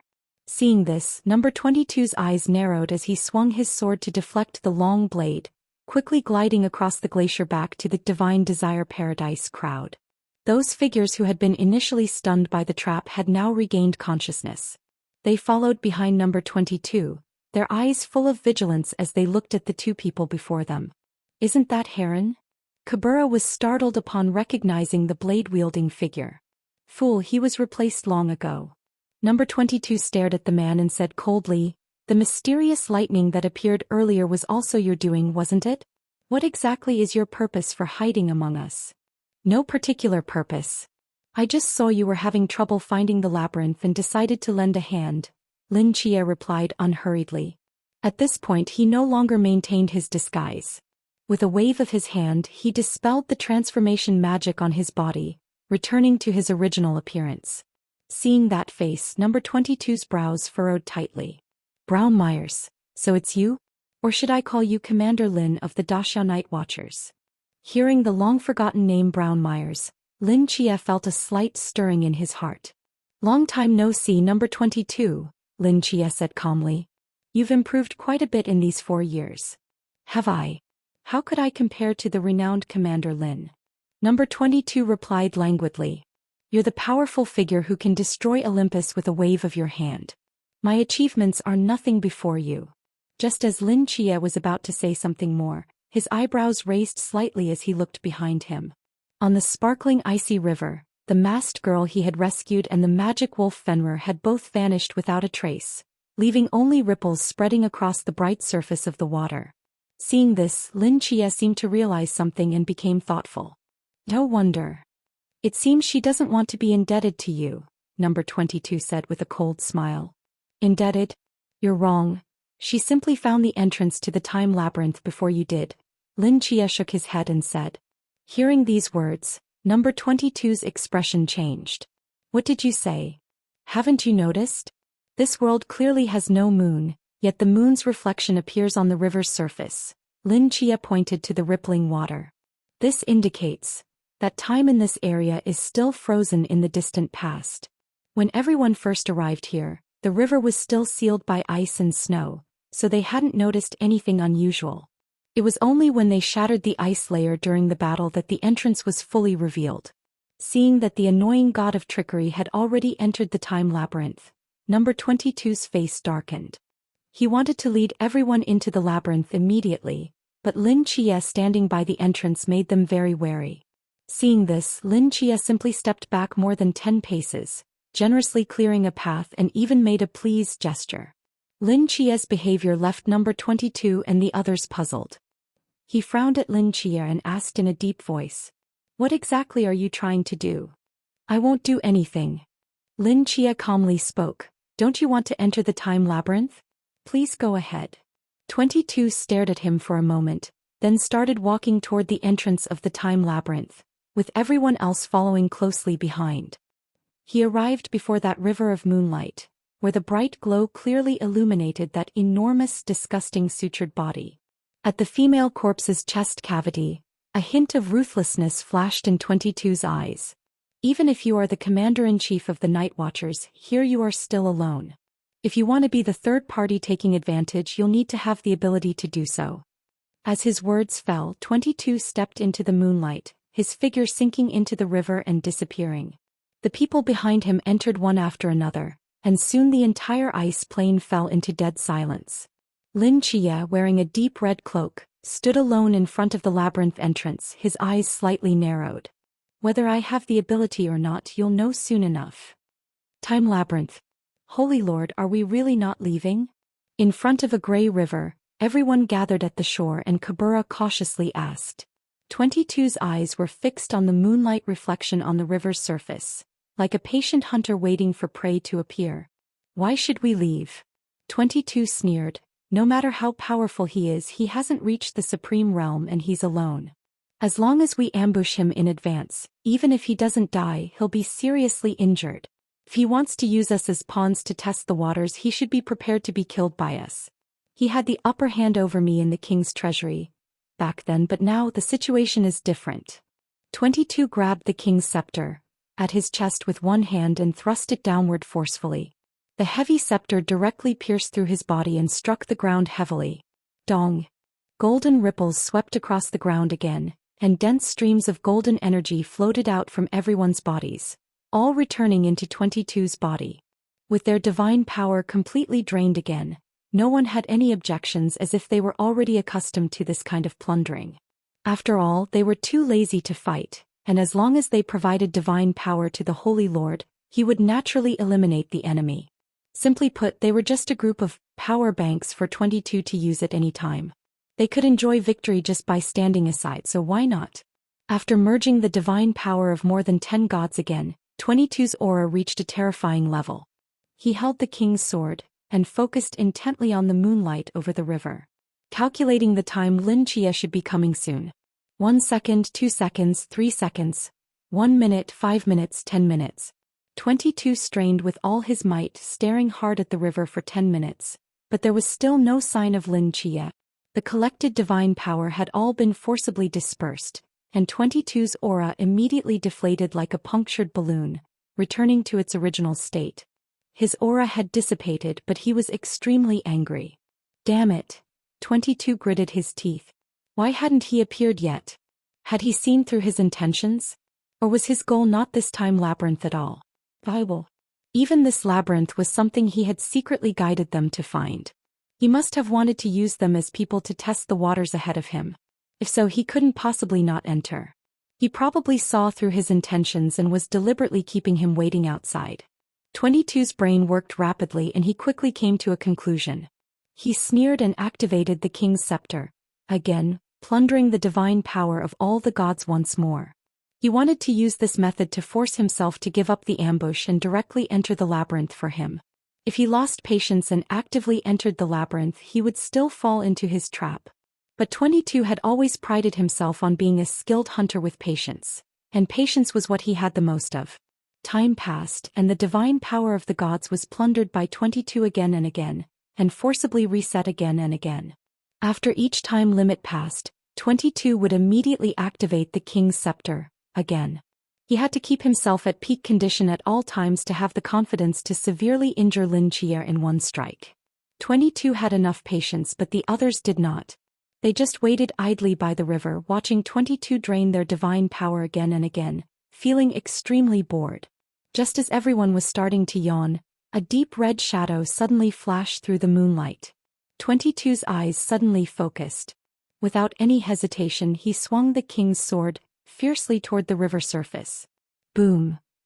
Surging divine power poured into the sword light, instantly splitting the river in half. The rolling aftershocks of divine power surged toward the sky, illuminating a corner of the dark firmament. This strike immediately startled the other members of Divine Desire Paradise. They looked in astonishment at the surging tide of divine power, and amidst the flying dust, a deep red cloak was whirling wildly in the wind. 22 held the sword, and seeing this, his heart immediately sank. As it was just a cloak. Almost simultaneously, 22 had already reacted, lightning fast gripping the king's sword, to slash behind him. A figure took shape in the void, and an even more terrifying golden sword light than his earlier one crashed down. The king's sword, and the Kusanagi sword crossed, and the surging divine power directly exploded into a ring in midair. 22's figure was knocked down like a meteor, crashing back into the ground. Dong! The earth trembled and dust flew up everywhere. Under the dim moonlight, Lin Chia, wearing a black combat uniform, held Zhan Bai in one hand and the Kusanagi sword in the other, calmly looking down at everyone below. 6 enormous wings slowly spread from his back. Your patience is indeed extraordinary. I've delayed for so long, yet you're still ambushing here, Lin Chia slowly said. Fortunately, I was also prepared. Although Lin Chia had only crossed paths with 22 once, the latter's patience and ruthlessness had left a deep impression on him. If it were any other normal person who would seriously wait for him for several hours. So before entering the labyrinth, Lin Chia still took precautions, sending his cloak into the moonlight first, then entering the void himself to follow, which allowed him to directly avoid 22's strongest prepared strike. 22's corpulent body stood up from the ruins. Looking at the 6-winged figure in the sky, his eyes were full of anger and resentment. His ambush had failed. Just as he was about to say something, a golden domain opened beneath the 6-winged figure's feet. Scorching divine power poured into the Kusanagi sword, like a sun constantly on the verge of explosion. The divine might of the burning angel pressed down on everyone's hearts, and several relatively weak lesser gods had already begun to tremble uncontrollably. In the sky, Lin Chia's aura had now risen to the extreme. His eyes, filled with killing intent, gazed at everyone below as he calmly said, "Do you want to be chased by me as you flee inside, or enter on your own?" At this point, Lin Chia had no intention of hiding anymore and directly laid out his purpose. He guarded the entrance to the time labyrinth.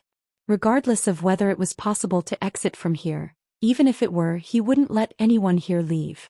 Now with their retreat cut off, under the pressure of Lin Chia's sword light, the members of Divine Desire Paradise had no choice but to venture deeper into the labyrinth.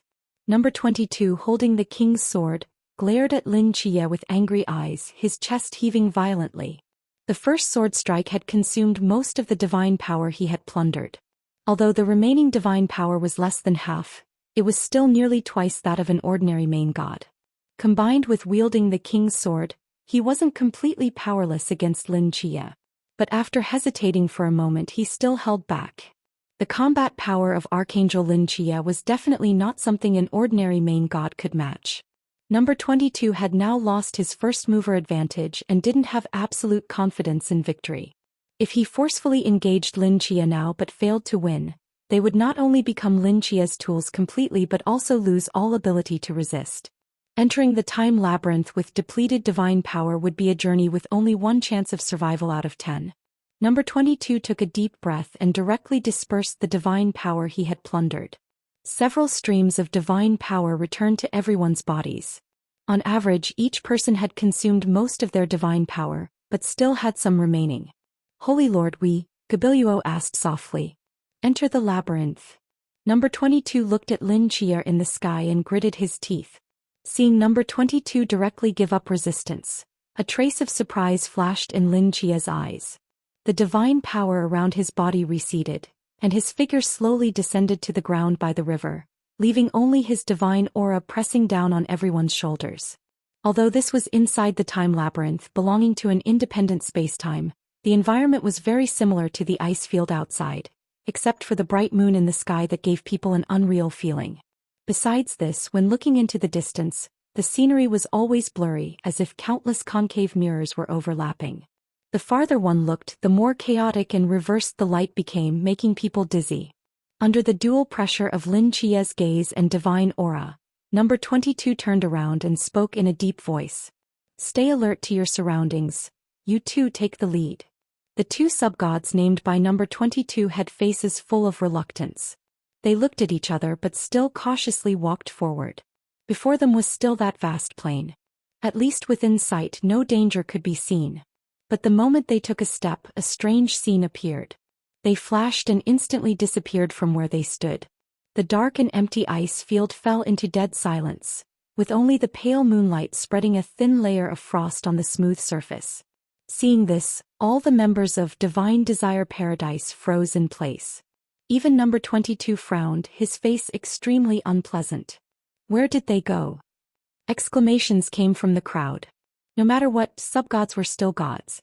To disappear so silently in front of everyone without leaving a trace of aura directly increased everyone's fear of this labyrinth infinitely. Those with weaker mentalities were even shocked into a cold sweat. Number 22's brows were tightly knit as he stared at the place where the two sub-gods had disappeared, lost in thought. At this moment Lin Chia's voice came from behind. Do you remember where the sub-god on the left was standing when he disappeared? Send another person to walk one step to where he disappeared, remember, not even one step off.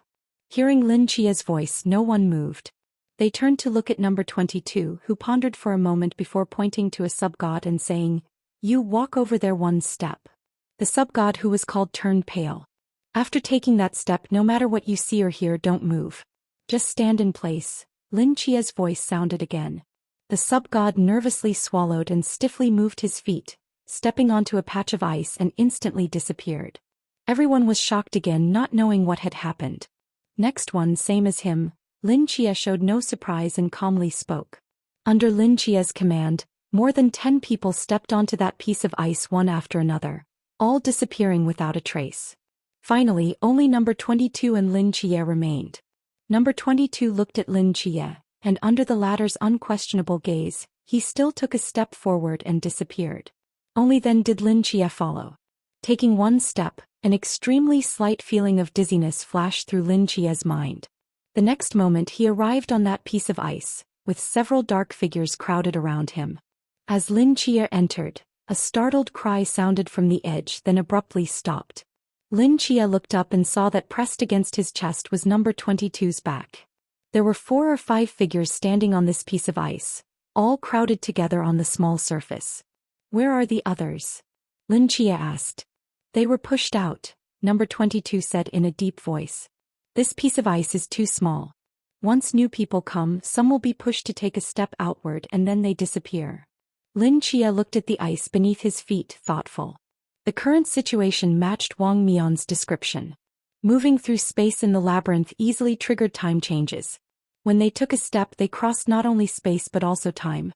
From the current experiment results, the spatial range that could support the same time was very small, with a diameter roughly the length of an adult's stride. For example, the piece of ice where they were now standing. Once beyond the range of this ice, they would enter another time. But this also proved that by continuously following the footsteps of the person ahead, it was actually possible to consistently cross the same time and avoid getting separated. Lin Chia thought for a moment and used the Aim no Murakumo sword to carve a 1 on the ice beneath everyone's feet, then spoke to the people in front again. Continue, take a step forward anywhere, then don't move.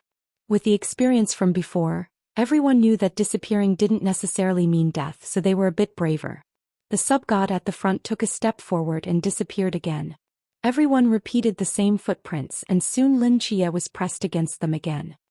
He looked back and saw that the one he had left on the ice had completely disappeared. It was impossible to miss something at a distance of just 1 meter, and the Aim no Murakumo sword had the characteristic of unable to heal, meaning that Mark should never have recovered no matter how much time passed. This indicated that their step forward was toward the past. According to Wang Mian, every step in the time labyrinth led to an unknown time. It was possible that after taking one step, they could arrive a week earlier or 2 or 3 days later. Now that the sword mark had disappeared, it meant that in the time where Lin Chia was now, he had not yet carved that mark at that position. Relative to the previous step, the time of this step was earlier. Lin Chia withdrew his gaze and carved a 0 on the ice beneath his feet with the Amatsukamono sword. As everyone was preparing to continue forward, Lin Chia's command changed this time. How many people are there now? Number 22 scanned with his eyes, including you, 5 in total. Although number 22 didn't know what Lin Chia was up to, he clearly understood more about this time labyrinth than they did. In this situation he naturally wouldn't go against Lin Chia. Lin Chia nodded. One person walk 1 step straight ahead, one person walk to the left, one person walk to the right, and after walking, everyone stay in place without moving. Although everyone was confused, they still followed his instructions. 3 figures vanished into thin air. Lin Chia spoke to the remaining number 22. You follow in the footsteps of the person in front, then come back without missing a single step. Number 22's brows furrowed tightly. After hesitating for a moment, he still walked forward 1 step, his form disappearing from Lin Chia's sight. 1 second, 2 seconds. Lin Chia stared at the direction where number 22 had disappeared, silently counting the time. Just then, a hand patted him on the shoulder from behind. Lin Chia's pupils suddenly contracted, and he violently slashed the Amatsukamono sword behind him. Clang! A long sword blocked Lin Chia's blade, and number 22's angry curse rang out. What are you doing? It's me. Seeing number 22's face, Lin Chia's gaze focused. When did you come back? Just now. Number 22 said matter-of-factly.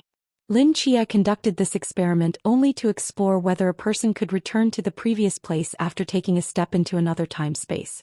From number 22's situation, the answer was affirmative. He first walked forward 1 step, arriving at another time, then stepped back, returning to the time where Lin Chia was. This indicated that in this labyrinth time was bound to space. Lin Chia took a step forward and saw the lesser god who had first disappeared.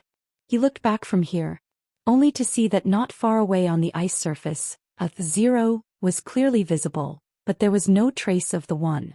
The time corresponding to this ice surface is between 0 and 1. Lin Chia muttered. He casually carved a 0.5 on the ice surface beneath his feet. Standing on this ice surface, he could see the 0, indicating that the time when 0 was carved was before now, but he couldn't see the 1, indicating that the time corresponding to the ice surface with the number 1 was later than the current time. The event of him carving 1 had not yet occurred. These numbers represented the time sequence corresponding to each space. If time corresponded to a number line, then the 0 that Lin Chia initially carved would be the starting mark on this number line. The further the number, the more it represented the future. The earlier the number, the more it represented the past. Using this method, they could artificially mark the time sequence corresponding to each ice surface in the labyrinth, finding the pattern of the labyrinth in both time and space dimensions. This was the simple method Lin Chia had thought of to solve the time labyrinth. The only flaw was that the clocks and other timing devices Lin Chia had brought here had all stopped in the labyrinth. Otherwise, he could even use these clocks to calculate precisely the time span between each ice surface. After carving 0.5, Lin Chia went to the ice surfaces where the other 2 lesser gods were and carved 2 and -1 respectively. Looking at these numbers that appeared and disappeared across the ground, number 22 seemed to realize something and fell into thoughtful silence. Everyone continued with this pattern, slowly advancing through the time labyrinth. More and more numbers were marked on the ground, and the timeline was cleverly presented before everyone in this form. After Lin Chia carved the -14 mark and was about to continue forward, a sudden change occurred. Number 22 gave a look to the other main gods and lesser gods, then quickly flashed away from Lin Chia's side, rushing toward the unmarked left side. His form instantly disappeared. Almost simultaneously, the other gods unhesitatingly flashed to the left, successively vanishing into time. In the time labyrinth, moving just about a meter could instantly enter another time. This was undoubtedly an extremely simple escape method for them. As long as they crossed several meters in a very short time, they could easily shake off Lin Chia. Even he wouldn't be able to know which time they had entered. They moved so fast that Lin Chia had barely raised his head before they had already disappeared without a trace. Lin Chia looked in the direction they disappeared, showing no intention of pursuing. He shook his head and spoke softly. A bunch of fools. Number 22 and the 3 others moved in one direction, passing through several different times before stopping. From a spatial perspective, they had only moved about 40 to 50 meters, but from a time perspective, no one knew how much time separated them from Lin Chia, days, months, or years. After confirming that Lin Chia hadn't caught up, all four of them sighed in relief. Regardless, they had finally escaped from the terrifying Commander Lin, and the sword hanging over their heads had completely disappeared. Holy Lord, I think I've figured out the pattern of this place. Kabura excitedly spoke up. Number 22 glanced at him. Did you need to say that? After so long, even an idiot could see it. After watching him operate a few times, I realized this labyrinth isn't that difficult. Another main god nodded. Once you understand the essence of the labyrinth, you just need to keep marking the path, determine the time positions, and you won't get lost. Even without him, we can continue forward, and with more people and faster speed, we should be able to solve this labyrinth earlier than him. What this main god said was exactly what number 22 was thinking. Since they had already learned the method to pass through the labyrinth, there was naturally no need to be free labor for Lin Chia. After all, with 4 people, their solving speed would be 4 times that of Lin Chia. This meant they could even solve the path ahead in advance, then hide in a certain time to ambush Lin Chia. To be safe, let's move further away from that guy's advancing direction. Now we only have 4 people, and even together we might not be his match, number 22 said, looking at those number marks that were within reach.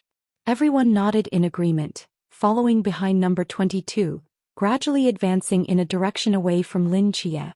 After a long time, when they could barely see the marks left by Lin Chia, they began to carve on the ice surface, imitating Lin Chia's method. The moonlight spilled over the boundless ice field, and in this snow-white world, several figures were cautiously moving forward. Guburo was about to carve a number on the ice beneath his feet, but just as he was halfway through, 22's voice suddenly rang out, "Wait.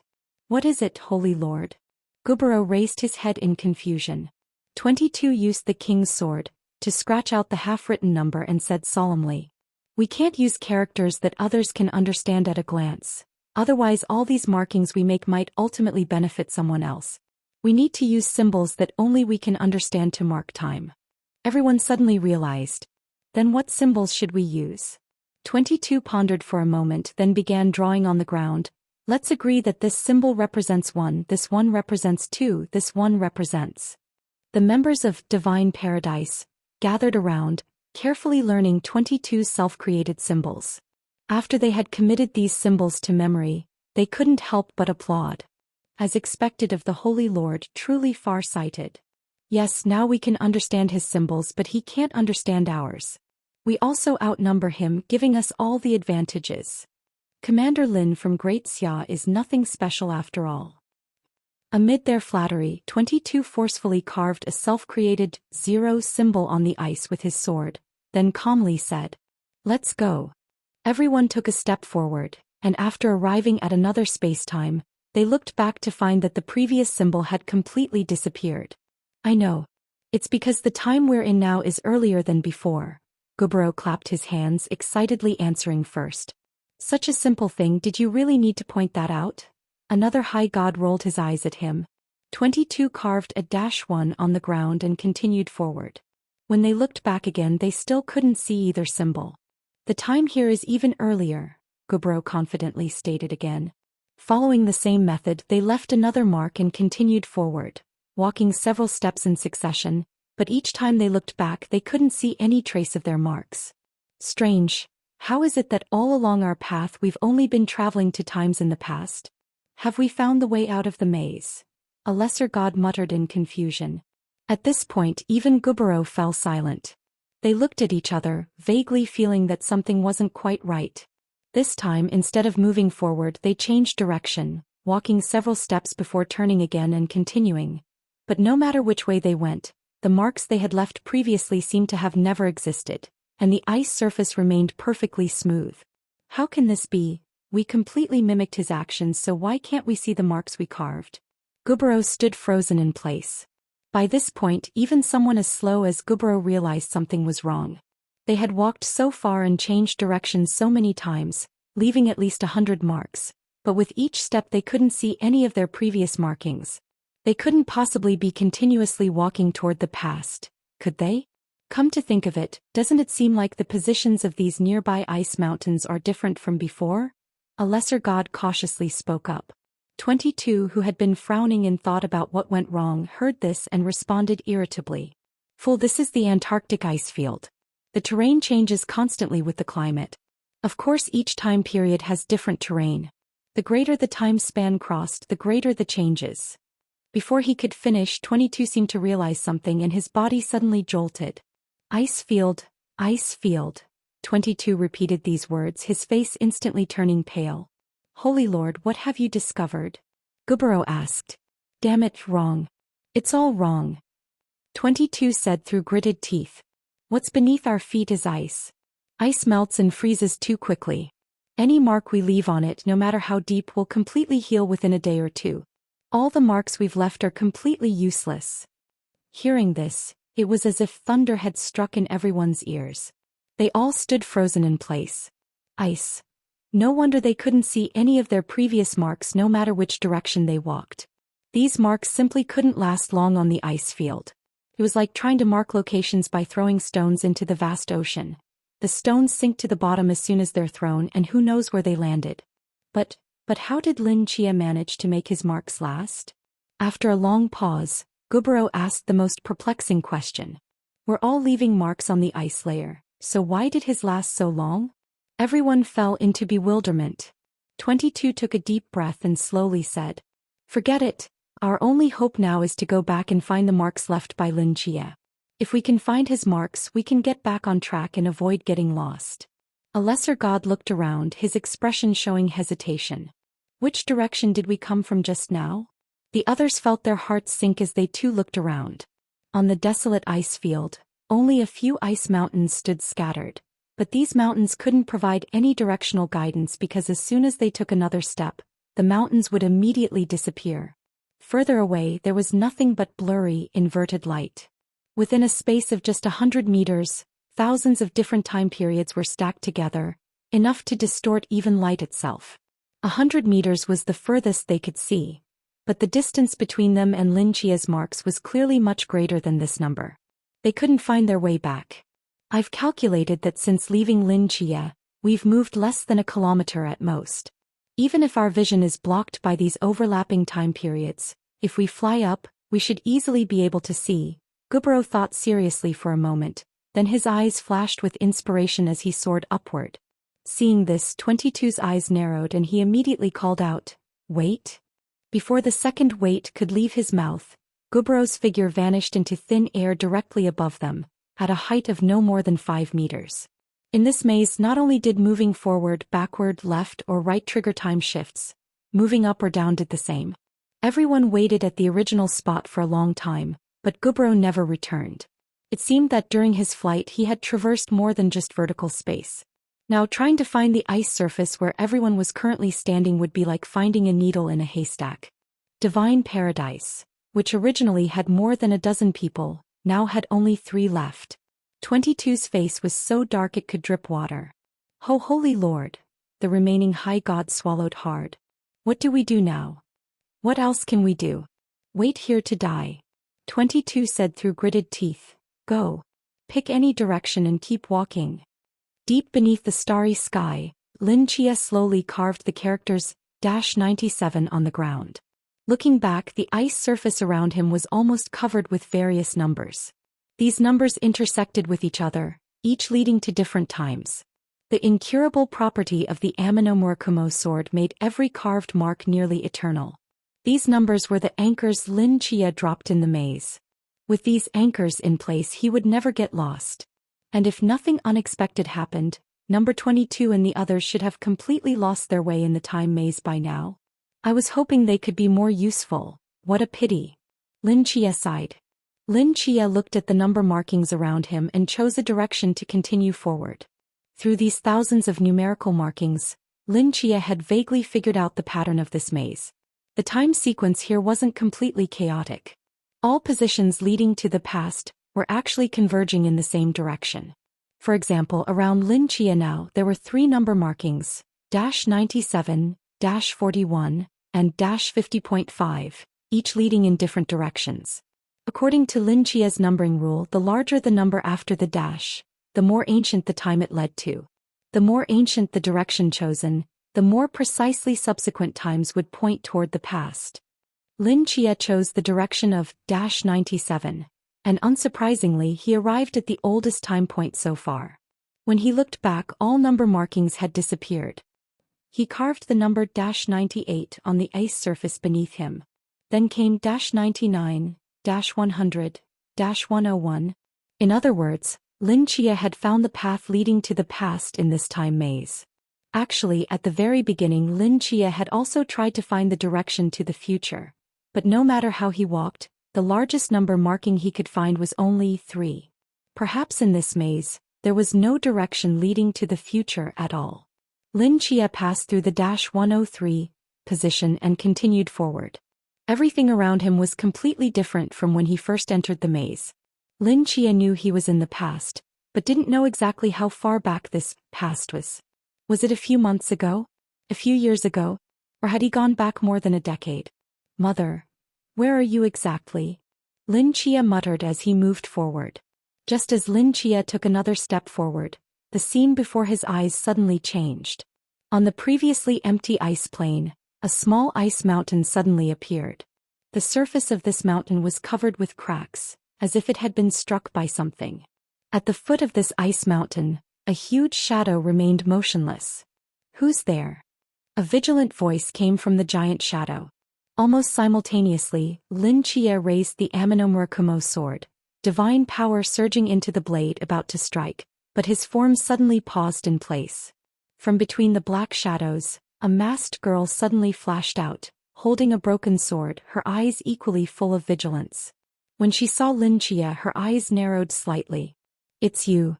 At this moment, Lin Chia finally saw clearly the giant shadow under the ice mountain. It was the wolf Fenrir, dragged out from the icy water.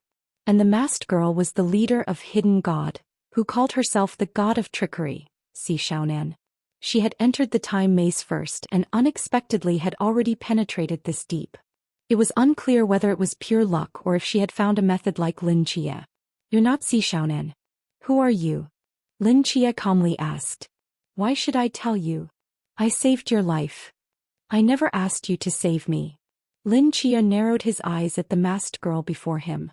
Surging divine power once again filled the Amino sword, and an aura of world-destroying power filled every inch of space. If you don't tell me, I'll kill you. The girl. Under the terrifying divine pressure of the burning angel, the girl hesitated for a moment, then silently removed her mask. The mask seemed to have the effect of isolating auras. The moment it was removed, the girl before him seemed like a different person. She was a girl about the same age as Si Xiaonan, but with Western features. Her gaze was extremely sharp, like a honed knife, constantly emitting a dangerous aura. At this moment, Lin Chia could clearly sense that the girl before him was not a god, but a human. You're human? Lin Chia asked in surprise. How could a human tame the wolf Fenrir and disguise herself as the god of trickery, to lead Hidden God? Yes, the girl calmly replied. What's your name? Lena Perrin. Are you a divine proxy? Proxy? I'm not such a lowly thing. Lena shook her head. I am the legitimate heir of the ancient King Arthur, not on the same level as those proxies. However, they don't seem to understand my existence and even grouped me with them as something called the 10 Imperial Guards? 10 Imperial Guards? Hearing this familiar name, Lin Chia's heart stirred. Where did they rank you? First, of course. Lena spoke proudly. I never wanted to be part of such a trivial title in the first place. If I wasn't ranked first, it would be an insult to King Arthur. In that case, I would have had to kill all the 10 Imperial Guards, to restore King Arthur's honor. Heir of King Arthur. Lin Chia clearly remembered that King Arthur was the knight from English mythology who was assisted by Merlin. Although English mythology had long declined, judging from Merlin's power, Arthur's strength must have been at a terrifyingly high level, definitely of the highest caliber. Lin Chia still didn't quite understand what difference there was between this so-called heir and a proxy. But that wasn't important anymore. For Lin Chia now, he had long transcended the ranks of proxies. His level was far above that. If that's the case, where is King Arthur now? Lin Chia asked. He disappeared long ago in the river of time along with English mythology. Lena pointed to her chest. However, I am his heir, so he is forever here within me. Lin Chia looked at the mask in her hand. If you're the proud first of the 10 Imperial Guards, why disguise yourself as Si Xiaonan? I remember that before Si Xiaonan became the god of trickery, she was ranked 5th among the 10 Imperial Guards. Right? So, rankings are completely meaningless. Xiaonan Si's potential simply cannot be measured by pure combat power, Lena said calmly. When I first met her, I knew she was different from other agents. Although she wasn't the only one who harbored killing intent toward the deity they represented, she was the only one actually plotting how to kill Loki. Later she really succeeded. She killed Loki, became the new god of mischief, and established Hidden God in the Mist. Her existence in the 10 Imperial Guards had already become legendary. However, for years ago she suddenly approached me saying she needed to do something, and after that she wanted me to replace her and manage the entire Hidden God. You mean she actively asked you to take her place? That's right. She used trickery to create a fake mischief law in the world, making Fenrir obey my commands. She also arranged for her 2 closest confidants in advance, allowing me to successfully deceive everyone else, and then she went to Mount Olympus herself saying she was going to infiltrate it. After that, the moon erupted in divine war and I never saw her again. Lena glanced at Lin Chia. Weren't you Xiaonan Si's comrade back then? You should know more inside information than I do.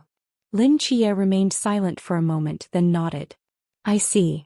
It seems that Lena was the stand-in that Xiaonan Si had prepared before infiltrating Olympus. However, the great battle that occurred later forced her to remain in the Doshui Palace forever. And after that, Lena had been impersonating her identity and managing Hidden God. In these 4 years, has no one discovered anything unusual? Lin Chia asked. Hearing this, Lena's expression darkened as she slowly spoke. Of course they have. At the beginning, no one suspected me after all. The power of the god of mischief was deeply imprinted in their hearts, and everything they had came from Xiaonan Si. But as time passed, I never took action again, and I was always wearing a mask, which naturally aroused suspicion. Starting last year, there were more and more voices questioning me within Hidden God. In the end, I had to reveal my identity. Although my confidants testified that I was chosen by Xiaonan Si as the leader of Hidden God, I was still just a human and they didn't have faith in me. After that, although they didn't openly oppose me, they had already marginalized me. Otherwise, do you think I would have come here alone? Hearing this, Lin Chia understood the cause and effect and thoughtfully said, No wonder Hidden God has been making quite a few small moves against Great Xia lately. It seems that without Xiaonan Si, Hidden God is no longer the same Hidden God as before. As his words fell, Lin Chia's gaze turned to Fenrir, who was collapsed on the ground. The attack from number 22 had been too terrifying. Although Fenrir had survived thanks to his tough bones, he probably wouldn't last much longer. Lin Chia waved his fingertips, and 2 summoning arrays opened from nothingness. 2 mysteries wearing deep green nursing uniforms landed in front of him and respectfully said, Hello, Director. Please help treat it. These 2 mysteries were staff from the hospital's nursing medical department. Their abilities were related to healing. Although treating humans would be difficult, they should have no problem performing simple wound care for the magical wolf Fenrir. Seeing this, Lena frowned slightly. Why are you helping me? Shouldn't Hidden God and Great Xia be enemies now? Hidden God is Great Xia's enemy, but you 2 are not, Lin Chia calmly replied. Fenrir is Xiaonan Si's mount, and you are her chosen successor. No matter what, I can't just let the 2 of you die here. Lena snorted but didn't say anything. By the way, how did you get here? Lin Chia asked as if remembering something. Lena hesitated for a moment, then extended her hand and gripped the ice beneath her feet. On the seemingly empty ice surface, a mysterious long sword suddenly appeared. Most of this sword was hidden underground with only the hilt exposed to the air.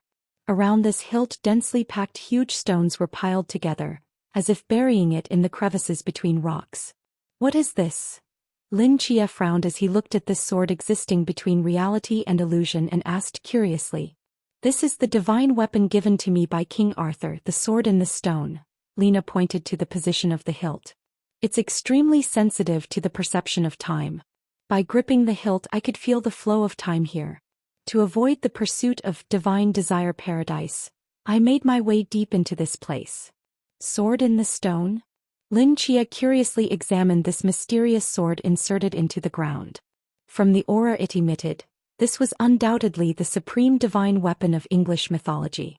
However, this sword thrust into the ground actually had the ability to perceive time? He reached out to touch the hilt of the sword in the stone but was blocked by Lena's hand. She said solemnly, "No one except King Arthur and me can touch the sword in the stone. If you don't want to be corrupted into white bones, you'd better not touch it casually." Lin Chia naturally wouldn't try again. After withdrawing his hand he asked, "Can you describe what the time labyrinth looks like when you hold this sword?" Lena frowned deeply, thinking seriously for a long time. "It looks like an inverted pyramid." Pyramid. Not in appearance but in terms of the flow of time, it's an inverted pyramid. Lena began to sketch on the ice surface with her finger. The deeper you go, the smaller the area of the pyramid, but the time is also more ancient. From my perception, the bottom of this pyramid is about 100 years away from the outside world. Over 100 years? Isn't that when the gate of truth shattered and the mist enveloped the world? In other words, the end of this time labyrinth, which is the bottom of the inverted pyramid, should be where the remnants of the gate of truth are located. Only by reaching the time more than 100 years ago, right after the mist was released, can one find the remnants of the gate of truth. So, when Wang Mian saw the gate of truth, he had actually reached the end of the time labyrinth. As expected of the god of time, Lin Chia thought to himself. Lena pointed at the inverted pyramid on the ground and continued. The entrance to the labyrinth is at the first layer of this inverted pyramid, which is also the top layer and the most fragmented layer. In this layer, each step takes you into a different time because time is so severely fragmented here. The fragments are small, but the time difference between them isn't too great, with each fragment differing by only a few days. But the deeper you go, the closer you get to the bottom of the pyramid, the more complete time actually becomes. At that point, each time fragment you pass through has a time gap measured in years. So where are we approximately in this inverted pyramid now? Roughly in the lower middle section. Lena pointed at the ice plain beneath their feet. Haven't you noticed? Time here isn't as fragmented as it was at the beginning. Lin Chia nodded slightly. Indeed, when they first entered the time labyrinth, taking just one step would transport them through time, and people had to huddle together just to barely remain in the same time period. But here Lin Chia could take several steps while staying in the same time frame. Comparatively, the space-time here seemed much more stable. As the two were talking, a muffled grunt came from nearby. The magic wolf Fenrir was seen shakily getting to its feet, shaking its head repeatedly with unsteady steps as if it had drunk fake alcohol. "What incredible recovery ability," remarked one of the medical workers treating Fenrir. For any other divine beast, this would have been a fatal wound, yet it can already move again so quickly. Seeing this, Lin Chia asked, "How is it doing?" "It's no longer in life-threatening danger. The rest of the recovery depends on itself. However, that blow hit its head, so there might be some concussion. It's hard to say if there will be any lasting effects," another medical worker explained. "Good, thank you for your hard work." After saying goodbye to Lin Chia, the two medical workers returned to the god's mental hospital. Lin Chia watched the zigzagging magic wolf Fenrir with a strange expression, though it didn't seem to have any malicious intent. It simply couldn't find its direction. "Anyway, let's move closer to the ruins of the Gate of Truth," Lin Chia said to Lena. "Unless something unexpected happens, the exit from this labyrinth should be there as well." Lena glanced at the sword in the stone and nodded slightly. Time labyrinth, another area. Under the deep night sky, three figures slowly moved forward across the ice plain, the atmosphere dead and oppressive. "Why do I feel like this place looks familiar?" The main god scanned the surroundings and spoke with a somewhat hoarse voice. "We've been through this familiar routine 800 times already," the lesser god said irritably. "If you hadn't signaled us to leave Lin Chia's side back then, would we be stuck here so quickly? If we die trapped in this labyrinth, it's all your fault." The main god frowned, his hand lightning fast as he grabbed the lesser god's throat, lifting him up before him, his gaze extremely fierce. "Who do you think you are? A mere lesser god dares to speak to me like this. Am I wrong? Perhaps from being tortured too long in this labyrinth, the lesser god's mental state had become somewhat unstable. He stared with bloodshot eyes, speaking without any fear. You. Enough. Number 22's roar sounded from the side. How long have we been trapped here and you're already killing each other? Truly incompetent and destructive. Hearing the Holy Master speak, the anger in the main god's heart cooled somewhat.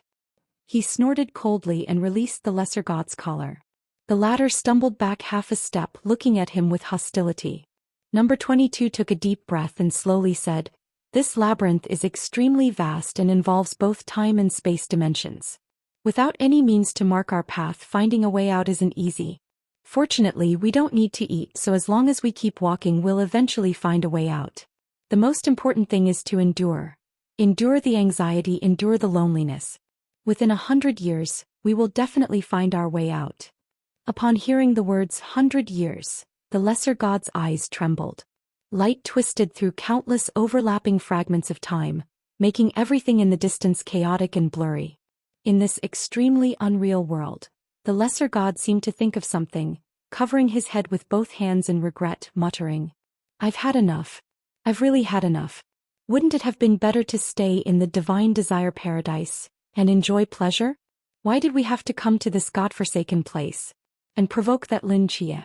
If we hadn't left his side, perhaps we would have found the exit by now." Swoosh. Before the lesser god could finish speaking, a flash of sword light suddenly slashed down vertically, splitting him in half. Crimson blood gushed out frantically. Number 22's corpulent figure stood behind the halved corpse, now dyed blood red. Holding the king's sword, he coldly looked down at the shocked lesser god lying in the pool of blood, his expression ice cold. "Useless complainer. Did you really think I wouldn't kill you?" Number 22's sword strike left the main god beside him dumbfounded. The latter seemed to wake from a dream, fear appearing in his eyes as he looked at the blood-covered figure. Although he was also very dissatisfied with this lesser god, they were all members of the divine desire paradise, and now there were only 3 of them left. He had thought a simple lesson would be enough. Who knew the Holy Master would kill this lesser god without a word? He was still one of their own people, wasn't he? Even if nothing else, couldn't he at least serve as a divine power battery? His will was too weak. Someone who can't maintain sanity here will only create trouble for others. Number 22 put away the king's sword and coldly glanced at the remaining main god beside him. "You'd better watch your mouth too, don't be like him, mumbling and seeking death." Under the gaze of that bizarre body, the main god felt his hair stand on end and nodded repeatedly. He followed behind number 22, moving forward without a word. They didn't know which direction they were heading, everything around them seemed unchanged, and in this endless predicament he also gradually became numb. Suddenly number 22 stopped. The main god, looking down, almost bumped into his back. His scattered pupils refocused as he asked in confusion, "Holy Master, why have we stopped?" His gaze fell on what was ahead and he froze in place. Before them on the ice surface, a figure sat cross-legged like a boulder. It was a figure wearing a gray kasaya, head lowered, its face seemingly pieced together from 2 different visages, the left side sacred and solemn as if smiling, the right side grim and eerie as if crying. As that pieced-together bizarre face slowly raised, a terrifying divine power aura suddenly descended. Supreme Realm. The main god was shocked. This wasn't right. Currently in the outside world, apart from Great Xia, all divine countries had perished. The supreme gods were either dead or gone. How could there still be a supreme god in this time labyrinth? While the main god was stunned, number 22 beside him seemed to remember something, his eyes bursting with light. One of the 3 creator gods of the Indian Temple of Gods, Vishnu. He's actually hidden in this labyrinth too. Hearing the name Vishnu, the main god suddenly understood. Before he could say anything, with a thud, number 22 beside him had already fallen to his knees, his forehead banging repeatedly on the ice surface, cracking it in several places. The main god was completely dumbfounded. "Great Supreme God Vishnu, you are the embodiment of ultimate strength. You are the most noble existence in the world. You are my rebirth parents. Please save me from this predicament. Godfather."